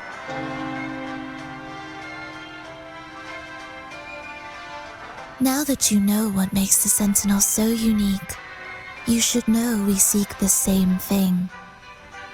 That extraordinary resonator. How about I share a little story with you? A gesture of goodwill for our cooperation. Now, patience is a virtue. A story is best enjoyed with a captivating performance, and this stage is perfectly set for it. We're simply spreading the truth through a tale. I'm certain it will pique your interest. So consider this a heartfelt invitation to you and your companions. Join us, pour your essence into this endless play, and use your humble strength to defy the raging current of fate.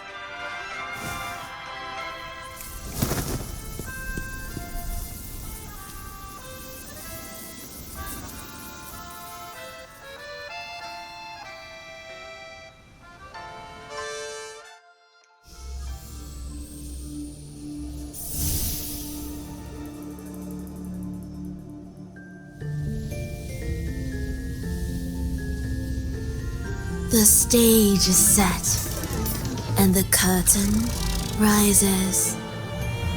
Actors, the moment to dazzle has arrived.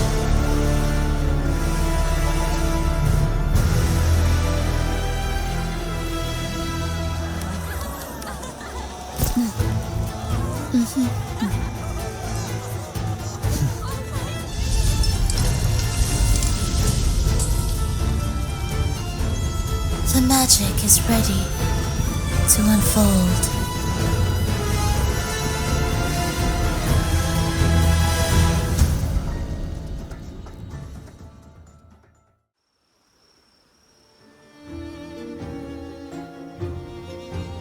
As anticipated, the Praxidus is on the move. Now, remember the rehearsal we did yesterday? All our preparations have led to this very moment. She intends to use those Lycorises to summon and control the Tacit Discords. If we destroy the Lycorises, we can neutralize them. Everyone is in position. We'll manage the West Plaza. DB is stationed at the East Plaza, keeping an eye on things. The main stage is all yours for the grand performance.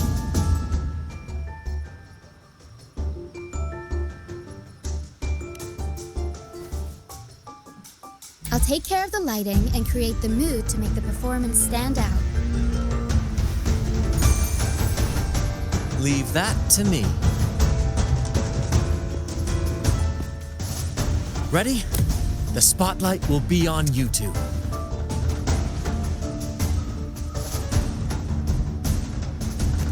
The curtain has been lifted.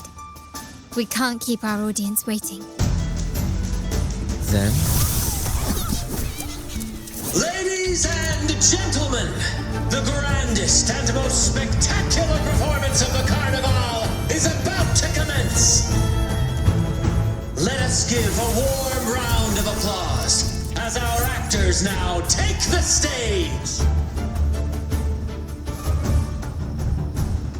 An unending darkness cloaks the kingdom as monstrous beasts ravage the land. The Holy Maiden has been captured by the Demon King, and chaos descends. But lo, two valiant heroes step forth, accepting the minister's quest, vowing to...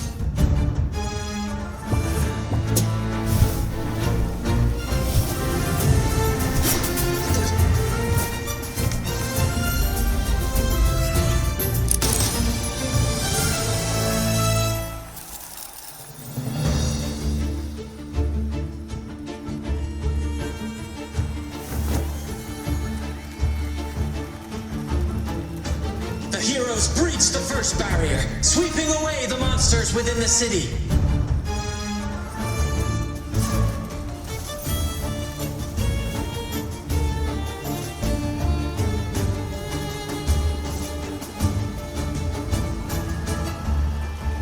Now, they advance toward the Demon King's castle, where peril awaits at every corner.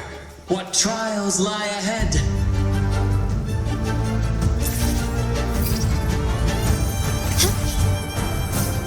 No wall can deter these free spirits. Even the stars seem to...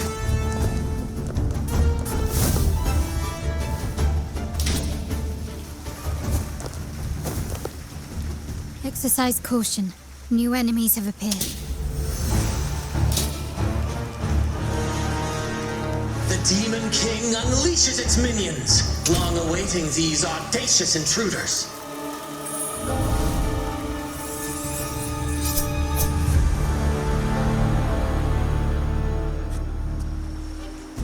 Quickly and surrender.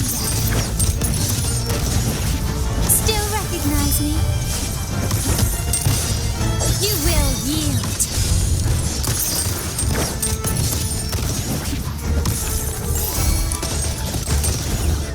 Glory demands more.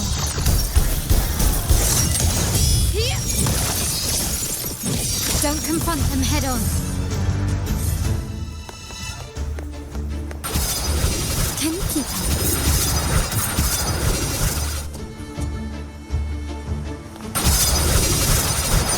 An absurd imperial display. And is that it? Such stubbornness.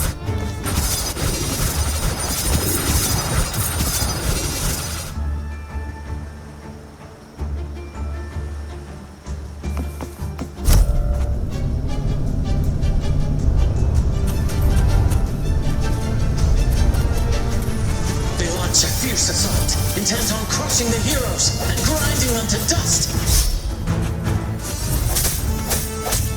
Sounds come forth. Take this! Still recognize me?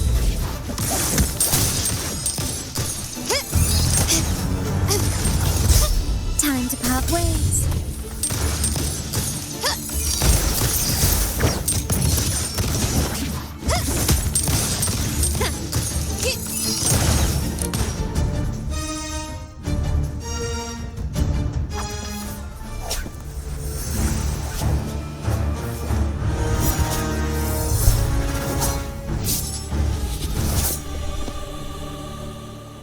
Watch out! Now! A sudden twist unbalanced the heroes. Then at this crucial moment, a mysterious figure enters the fray. A divinity sent emissary? Or a spirit from the shadows, perhaps?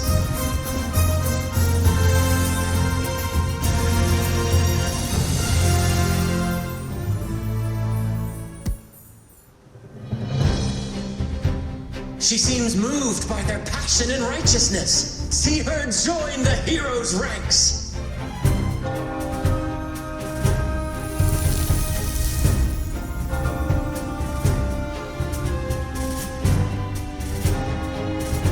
Ah, how delightful. I await your shallow, bated breath.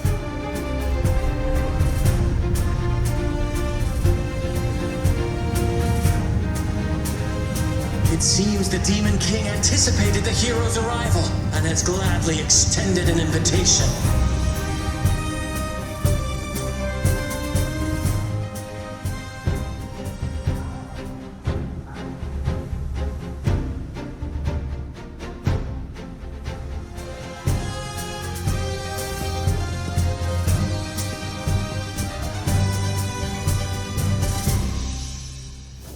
With unyielding determination, the heroes accept the challenge.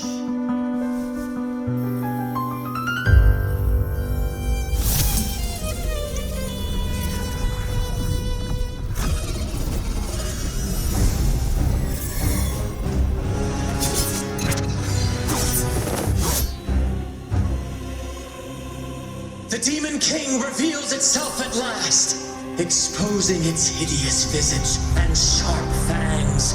The final showdown is nigh! The Demon King summons its foul army, poised for a climactic battle with the heroes. The victor will soon be revealed.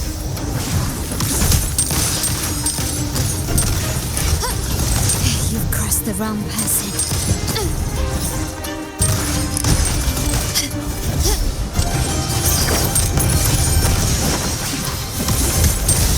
Time to part ways.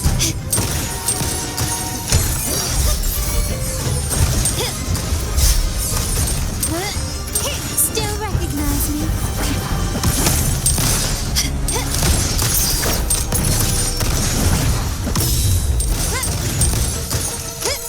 Arrow tornado leaper. Mamma mia! Amidst the clashing swords and the cries of the minions, the heroes face the Demon King. Victory belongs to the righteous and the brave!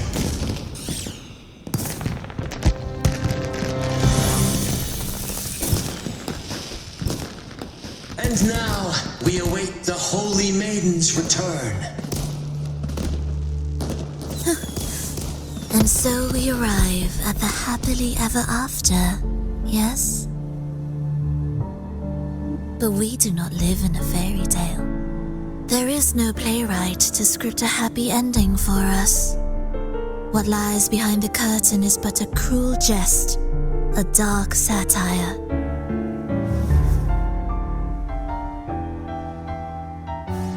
Let me reveal the truth behind that idyllic ending. The Holy Maiden has long succumbed to darkness, drawing power from a heretical force and leading her people into depravity. And the minister, having uncovered this truth, has vowed to root out this corruption himself.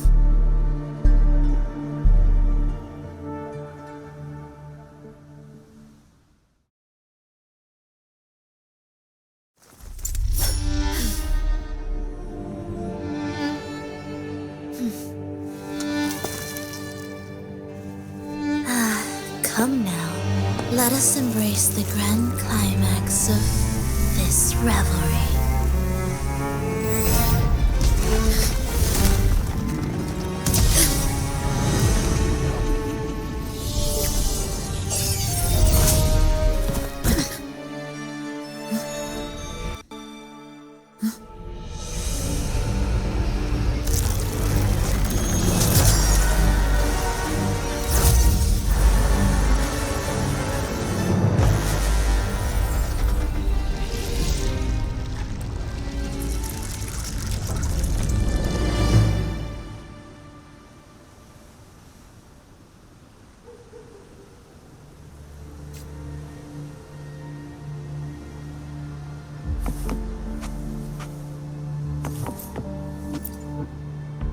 Seems we've received another invitation.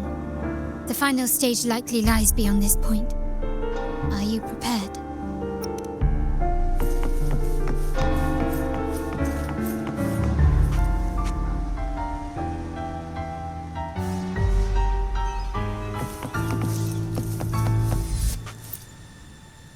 Seems we've received another invitation. Don't worry. Brant will manage everything within the city and make sure the performance proceeds. Let us proceed to meet that Fraxidus overseer and deliver a flawless performance for the Carnevale.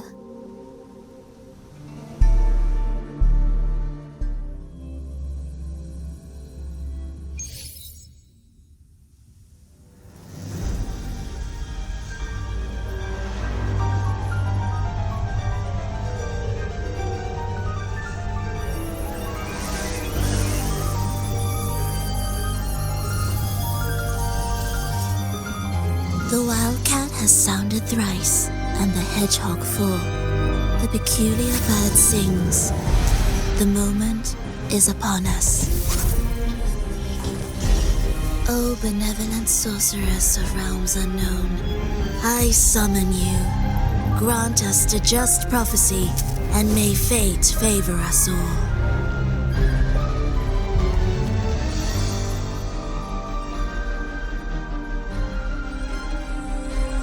The night veils the world in darkness, while the feast captivates all. Yet you remain clear-eyed amidst this revelry. The honeyed wine has clouded their senses and quenched their flames of avarice. Yet it has stoked your bravery and kindled the fire within your heart. I shall unveil the first prophecy and shatter these burdensome stones. Abandon the trifles of sentiment, and you shall ascend the throne. To achieve this, a sacrifice of fresh blood is demanded, a purge of the Holy Maiden and all heretics. My king, what halts your advance? You have already tainted your feet in the river of blood. There is no retreat.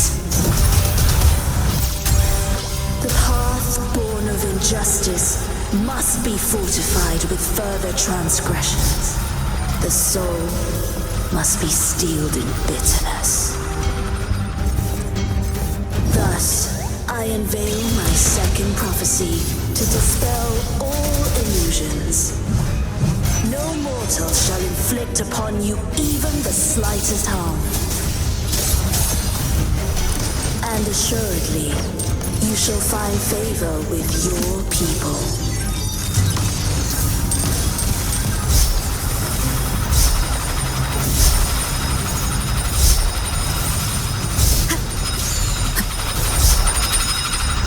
I sense you're one with the sound.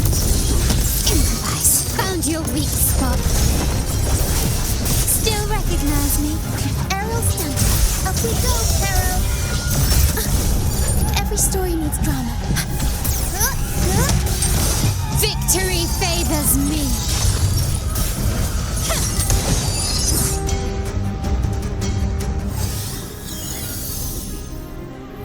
Defy destiny, mock both life and death, and rise beyond good and evil. Abandon all doubt and grasp at unreachable hopes. Now, hear the third and final prophecy. Pleasure born of violence shall end in violence.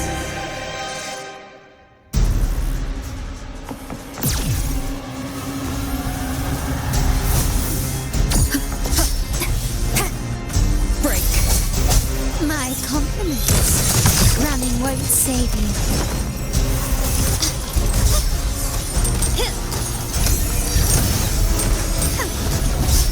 Stand down. Aerial stunt. Time for some crowd work. I'll warm up the crowd. Swift and resolute. Moment of resonance. Strike from this one with the sound. One more time.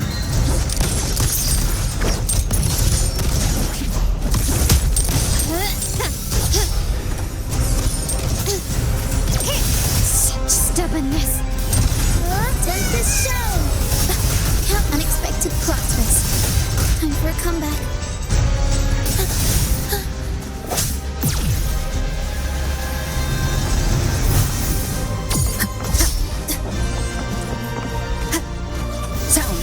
One with the sound.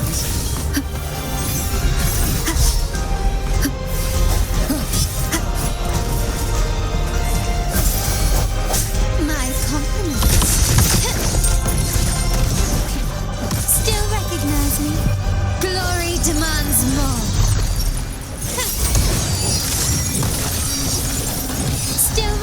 compels me. In the name of the Montellis, I'll improvise.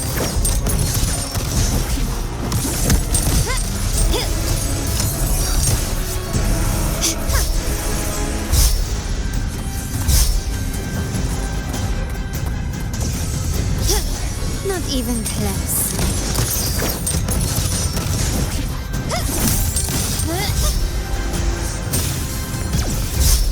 Time to part ways.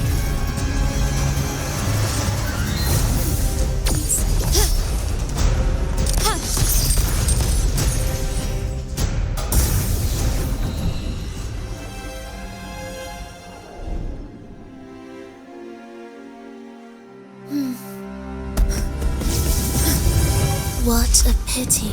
The prophecy says the king will not take his final bow in this act. Reality beckons. Have you glimpsed the truth in this dream? 2 prophecies fulfilled, but the third? I await to see how you will rewrite it.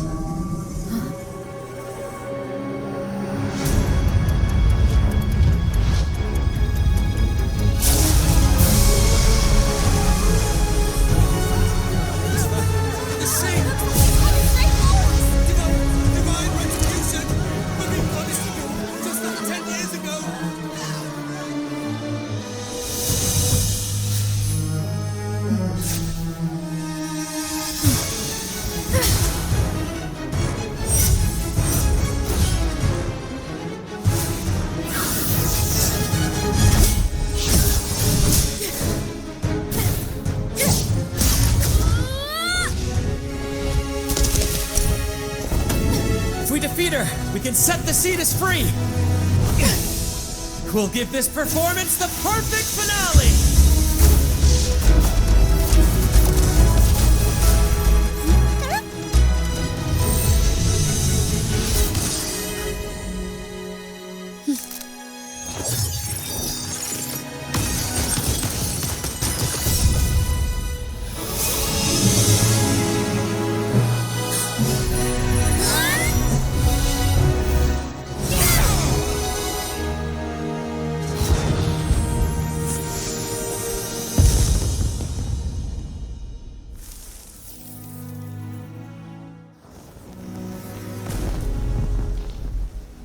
Splendid performance.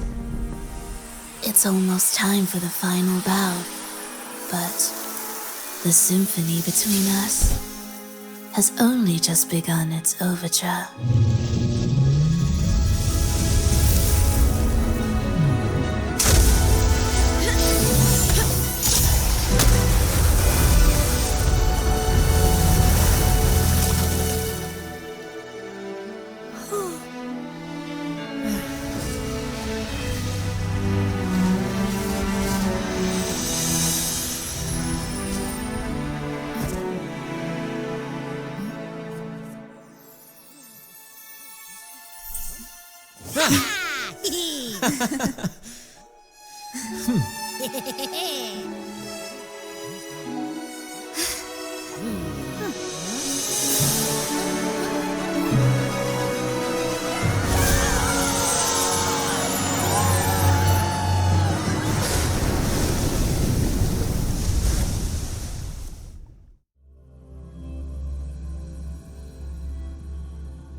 You should take center stage for the final bow.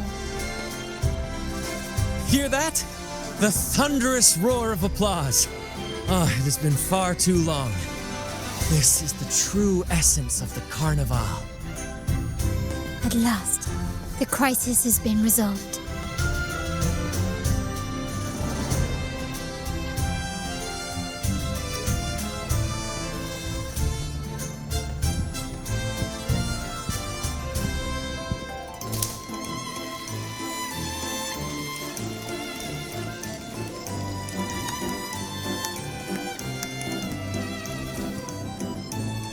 Lady Arbiter, I have heard thy call.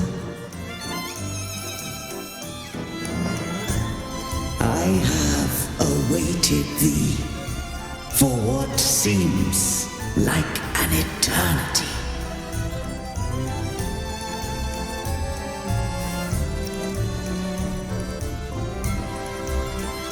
Lady Arbiter, I am ensnared. Beyond the clouds and among the stars, thou shalt find an inverted tower suspended in the sky. I am there, watching over Solaris from above. The lost doth wander briefly amongst thy kind. Seek her out. She too doth move within the fold of the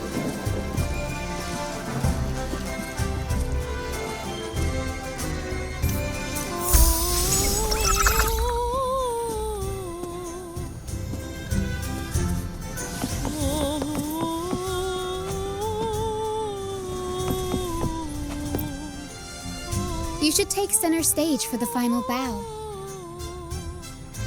Hear that? The thunderous roar of applause. Ah, it has been far too long. This is the true essence of the Carnevale.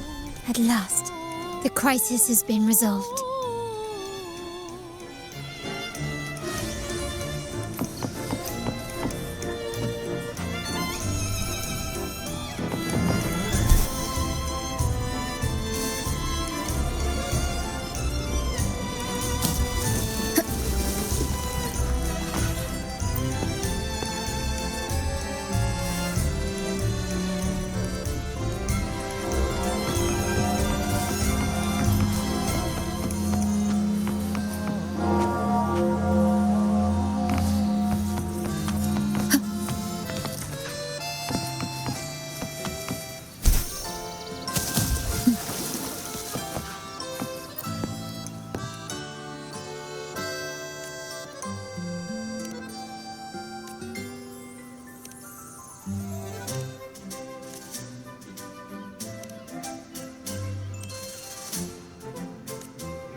I wish you a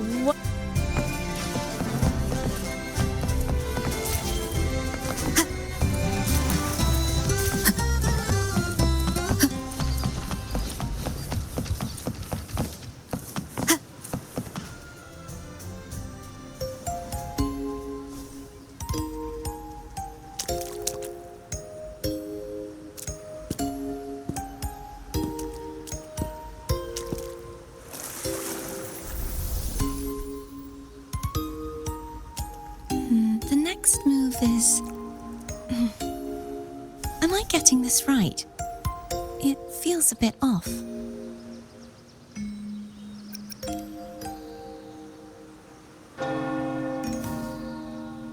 You are... No, never mind. Anyway, your performance was splendid.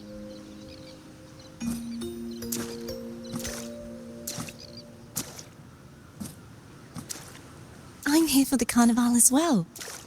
It's been ages since I've seen something as grand as this. I love hearing the laughter and cheers of a crowd, no matter the occasion. Kind stranger, could you show me those final steps from your curtain call?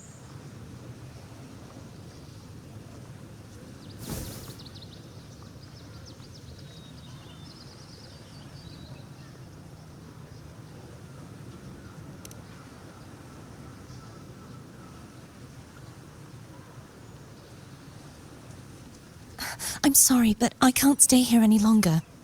I must return.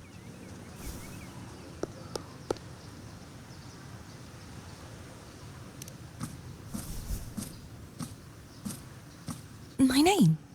It's...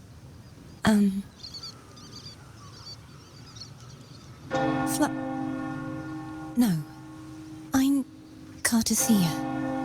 Yes, that's right. Cartethia. Farewell, Laureate. I hope that someday I might stand on stage with your troupe. Are you all right? Some family members mentioned you were speaking to a wall. I'm worried you might still be under Frivola's spell. See who? Are you truly all right?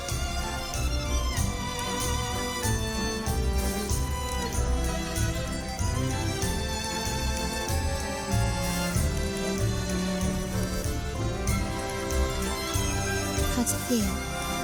I'll make a note of it. If she was indeed here, she is likely still in Raguna. I will have my family start searching.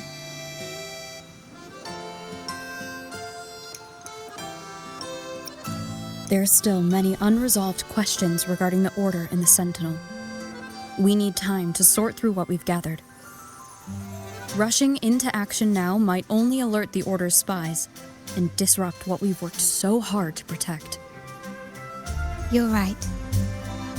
Cartethia.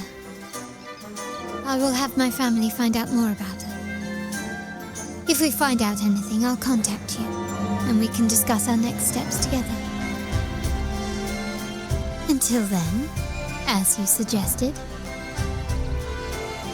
let's keep this Carnevale going.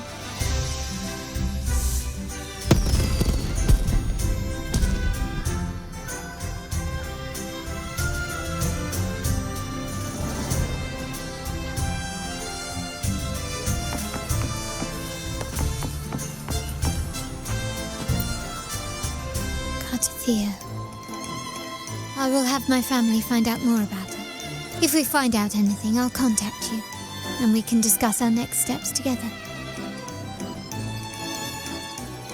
Let's keep this Carnevale going.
Were you awake, Rover? I trust you had a restful sleep. We have uncovered some new information about the Sentinel. Please join us at the family's safe house. I've sent the address to your terminal. Brant and Rotia are also here. We are awaiting your arrival.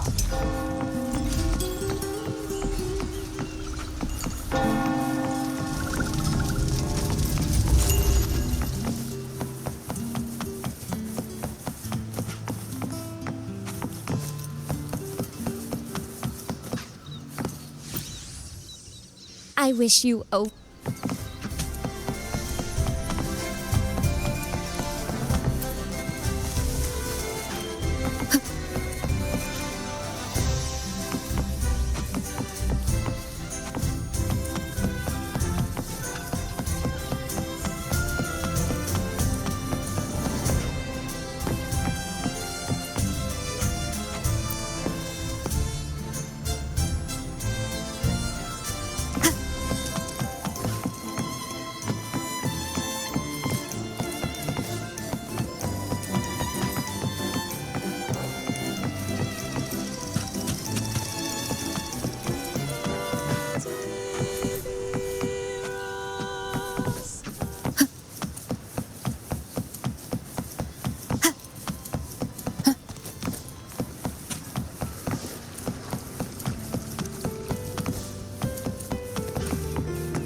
Raise your glasses! Shout it loud, friends!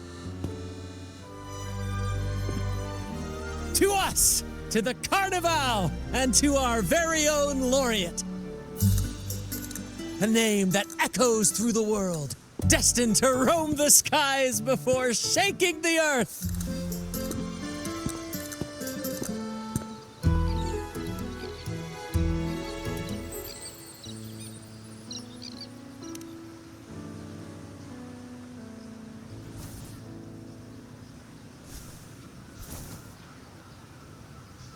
Don't be fooled by how he looks. Brant is already deep in his cups, drunk as a skunk.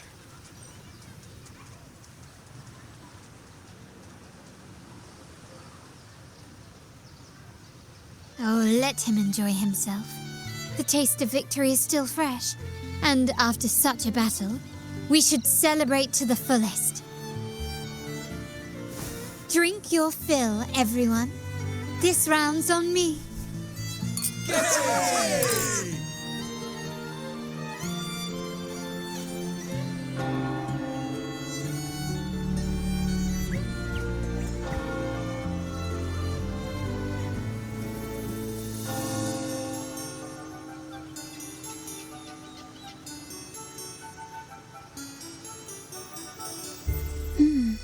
I see someone's been eavesdropping.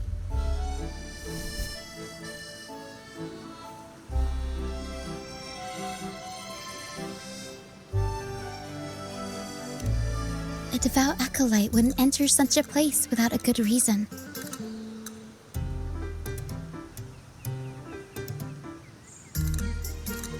The Montelli family is known for its hospitality, but freeloaders will not find us so welcoming.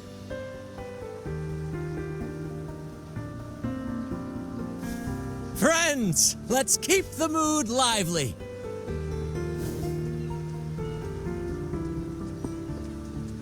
Come, let's discuss the information we've gathered so far.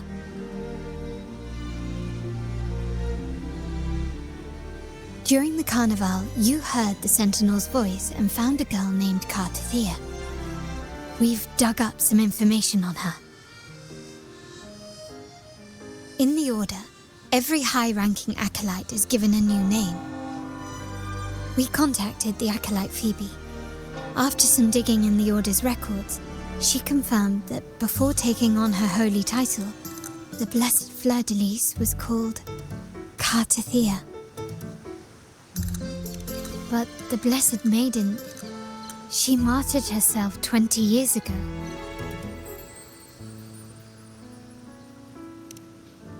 The family will uncover the truth. The only remaining clue is the inverted tower you mentioned hearing about from the Sentinel. But even that feels elusive.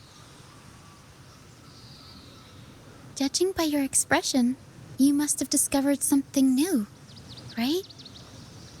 Do you recall what we learned from the stained glass in the tower ruins? There were two divinities at the dawn of Rinascita.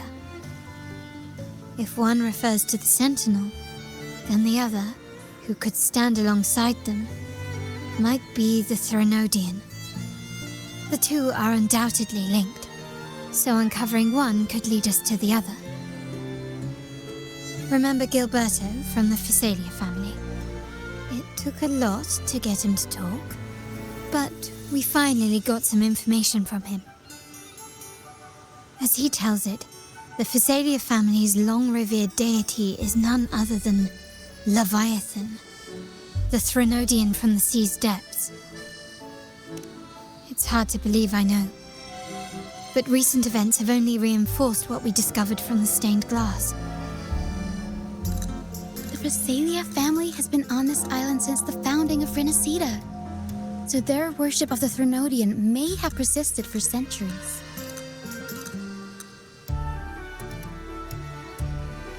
We will attempt to establish contact with the Phasalias to build an alliance and gather more intelligence. Rest assured, negotiation is what we do best. If necessary, we'll present them with an offer they can't refuse.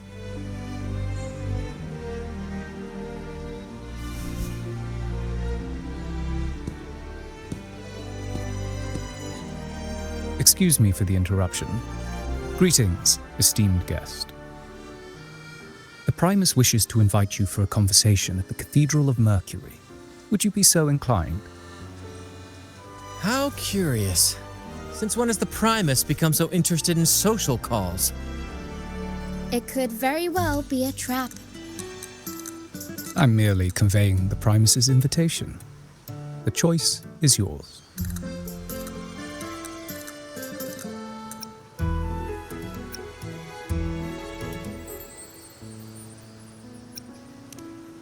Remember, you're not alone.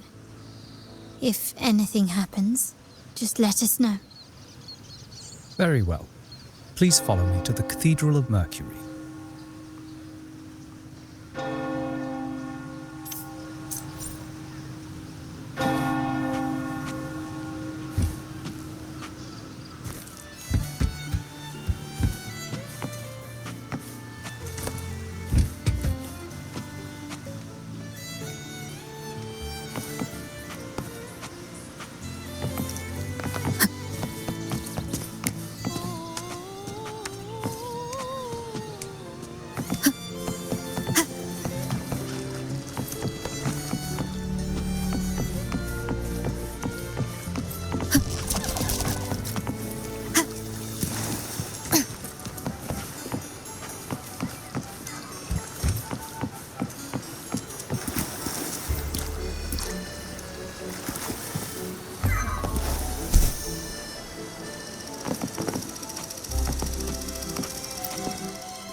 Wind guide me.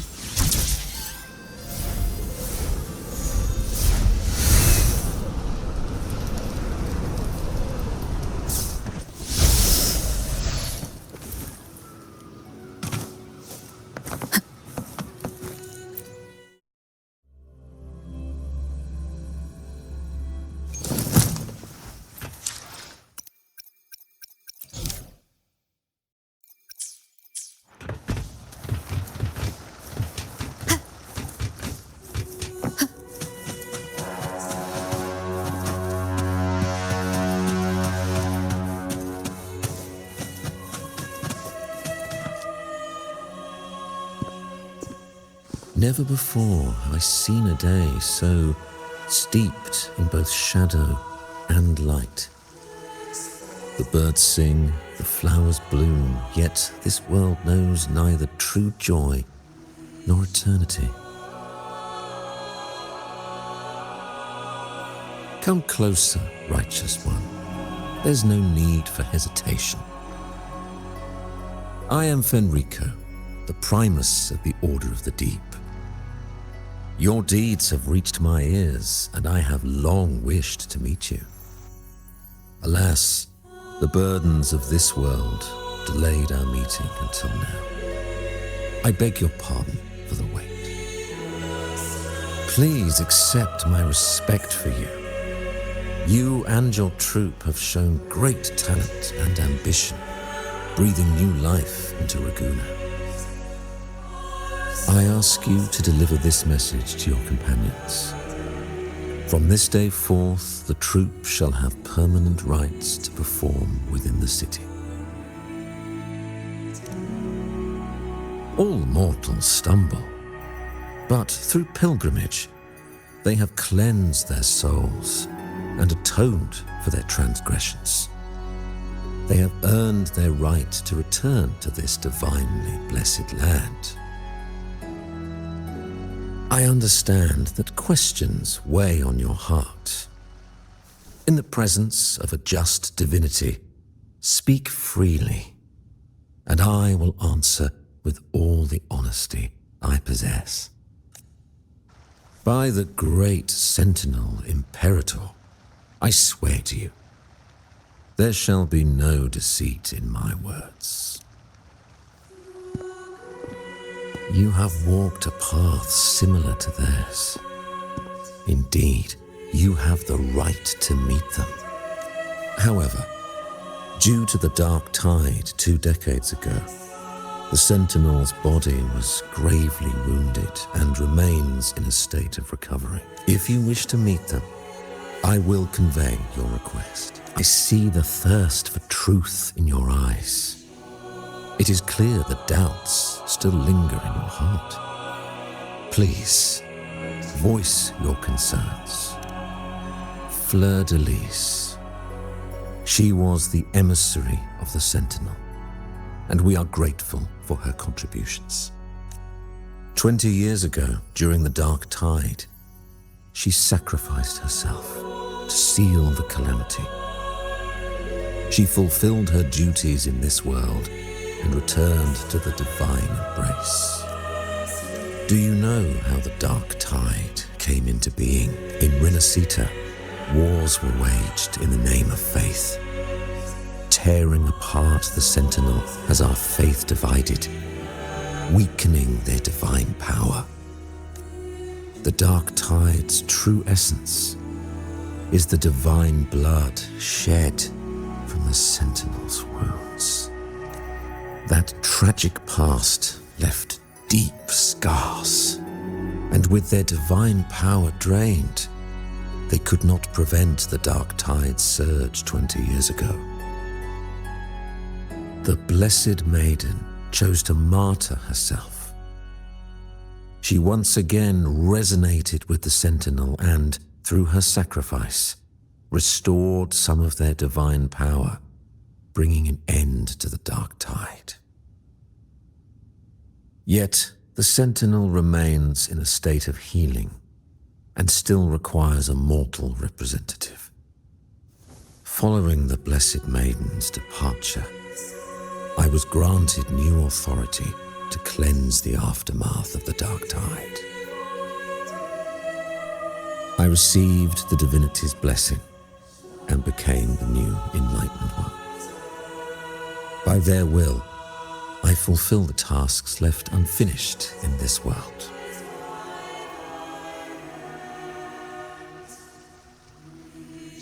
Therefore, we must unify all beliefs, ensuring the purity and unity of our will to prevent another tragedy.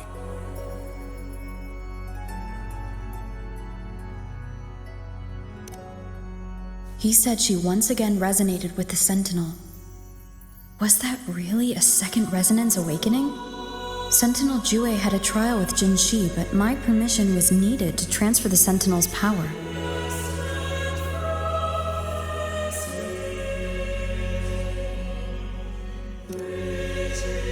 I swear, my words are without deceit.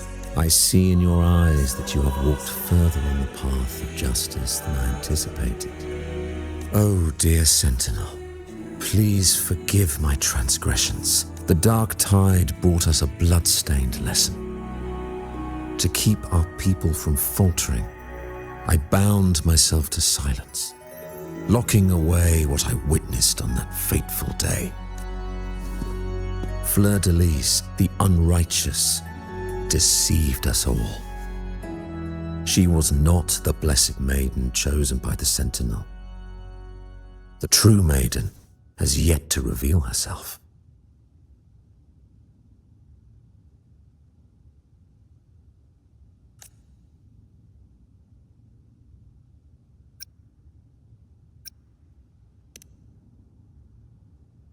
You must know that a being capable of rivaling our divinity exists in this world.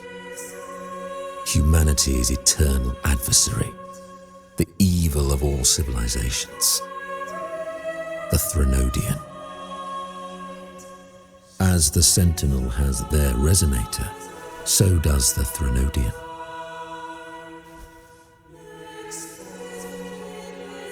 Fleur-de-Lis was shaped, both body and spirit, by our ancient enemy. Her actions were intended to plunge this city into fear and chaos. This is the truth I witnessed. Fleur-de-Lis was the Threnodian's resonator.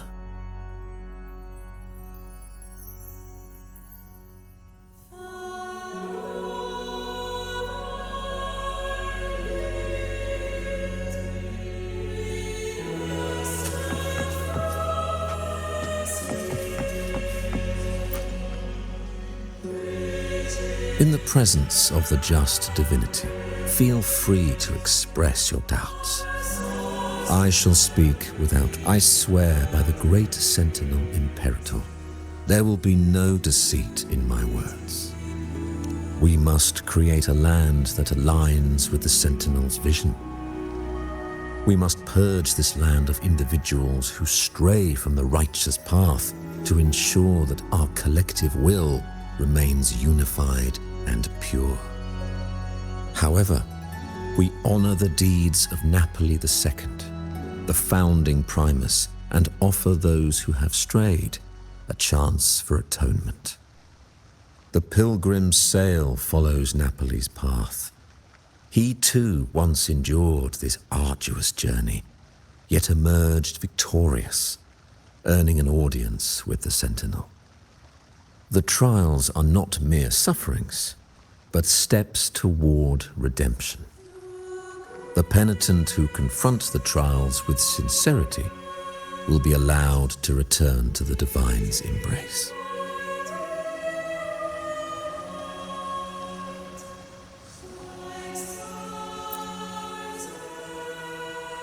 In the present, I swear by the great Sentinel Imperator, unity is our shield, bound by the law of eternal continuity. Though we revel in the joy of the Carnevale, we must also be vigilant. For division is a chronic disease plaguing this city. The growing indulgence among our citizens has already invited divine punishment.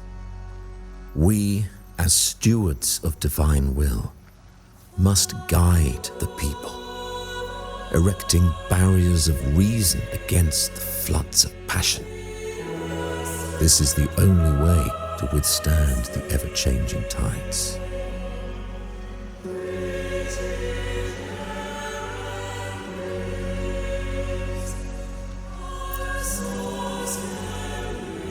In the presence of, I swear by the great Sentinel, we uphold the Sentinel's principles of justice. The gates to our divine land remain open to all who seek it. This is a city of inclusiveness, welcoming all visitors, including those who try to overstep their bounds. These charlatans misled our people with lies and flattery, diverting them from the divine will. But your timely intervention corrected their course, sparing them from a ruinous fate. Once again, I offer my sincerest gratitude.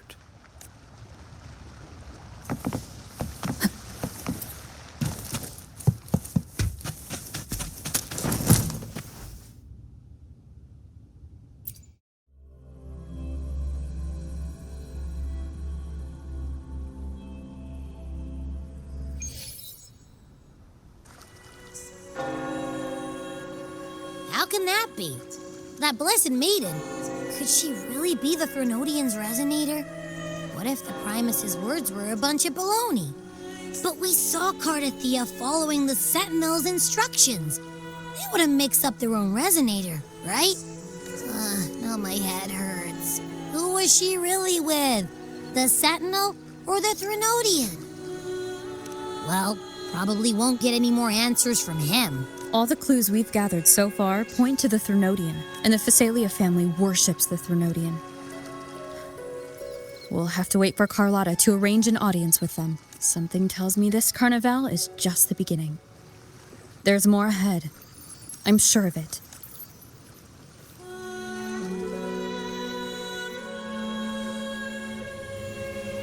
Frolova, you do have a knack for indulging in pointless little chores. Why, there's no rule against an actor making good use of the intermission.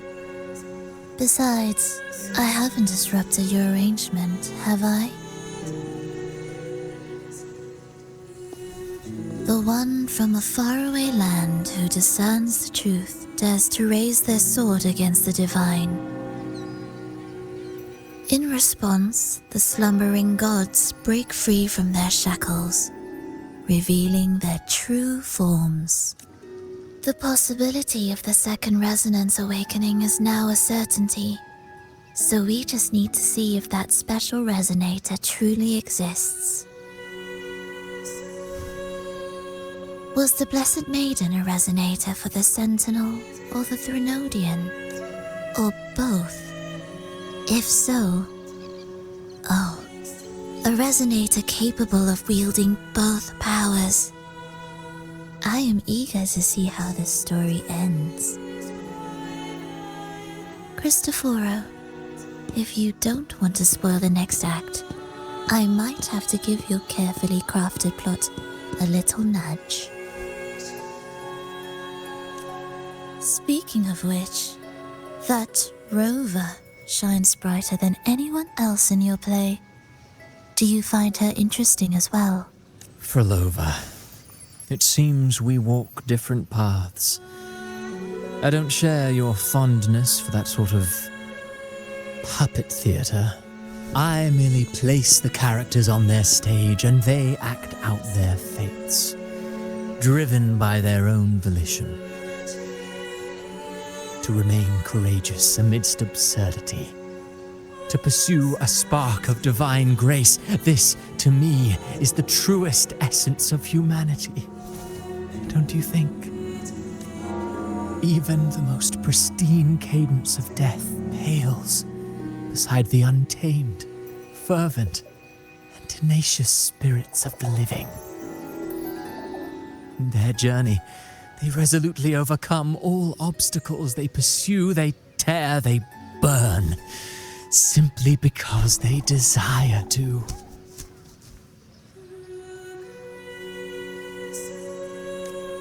I think you should leave your secluded mansion. Take a walk and listen to the voices scattered across the world. Perhaps. From Huanglong to Rinascita, she has indeed added a few unexpectedly beautiful notes to my symphony. I am certain that, even without any direction, she will walk the path that destiny has laid before her. All things ascend toward a singular point of convergence, and what awaits at the end is immortality before the tides of fate. We are all but humble servants.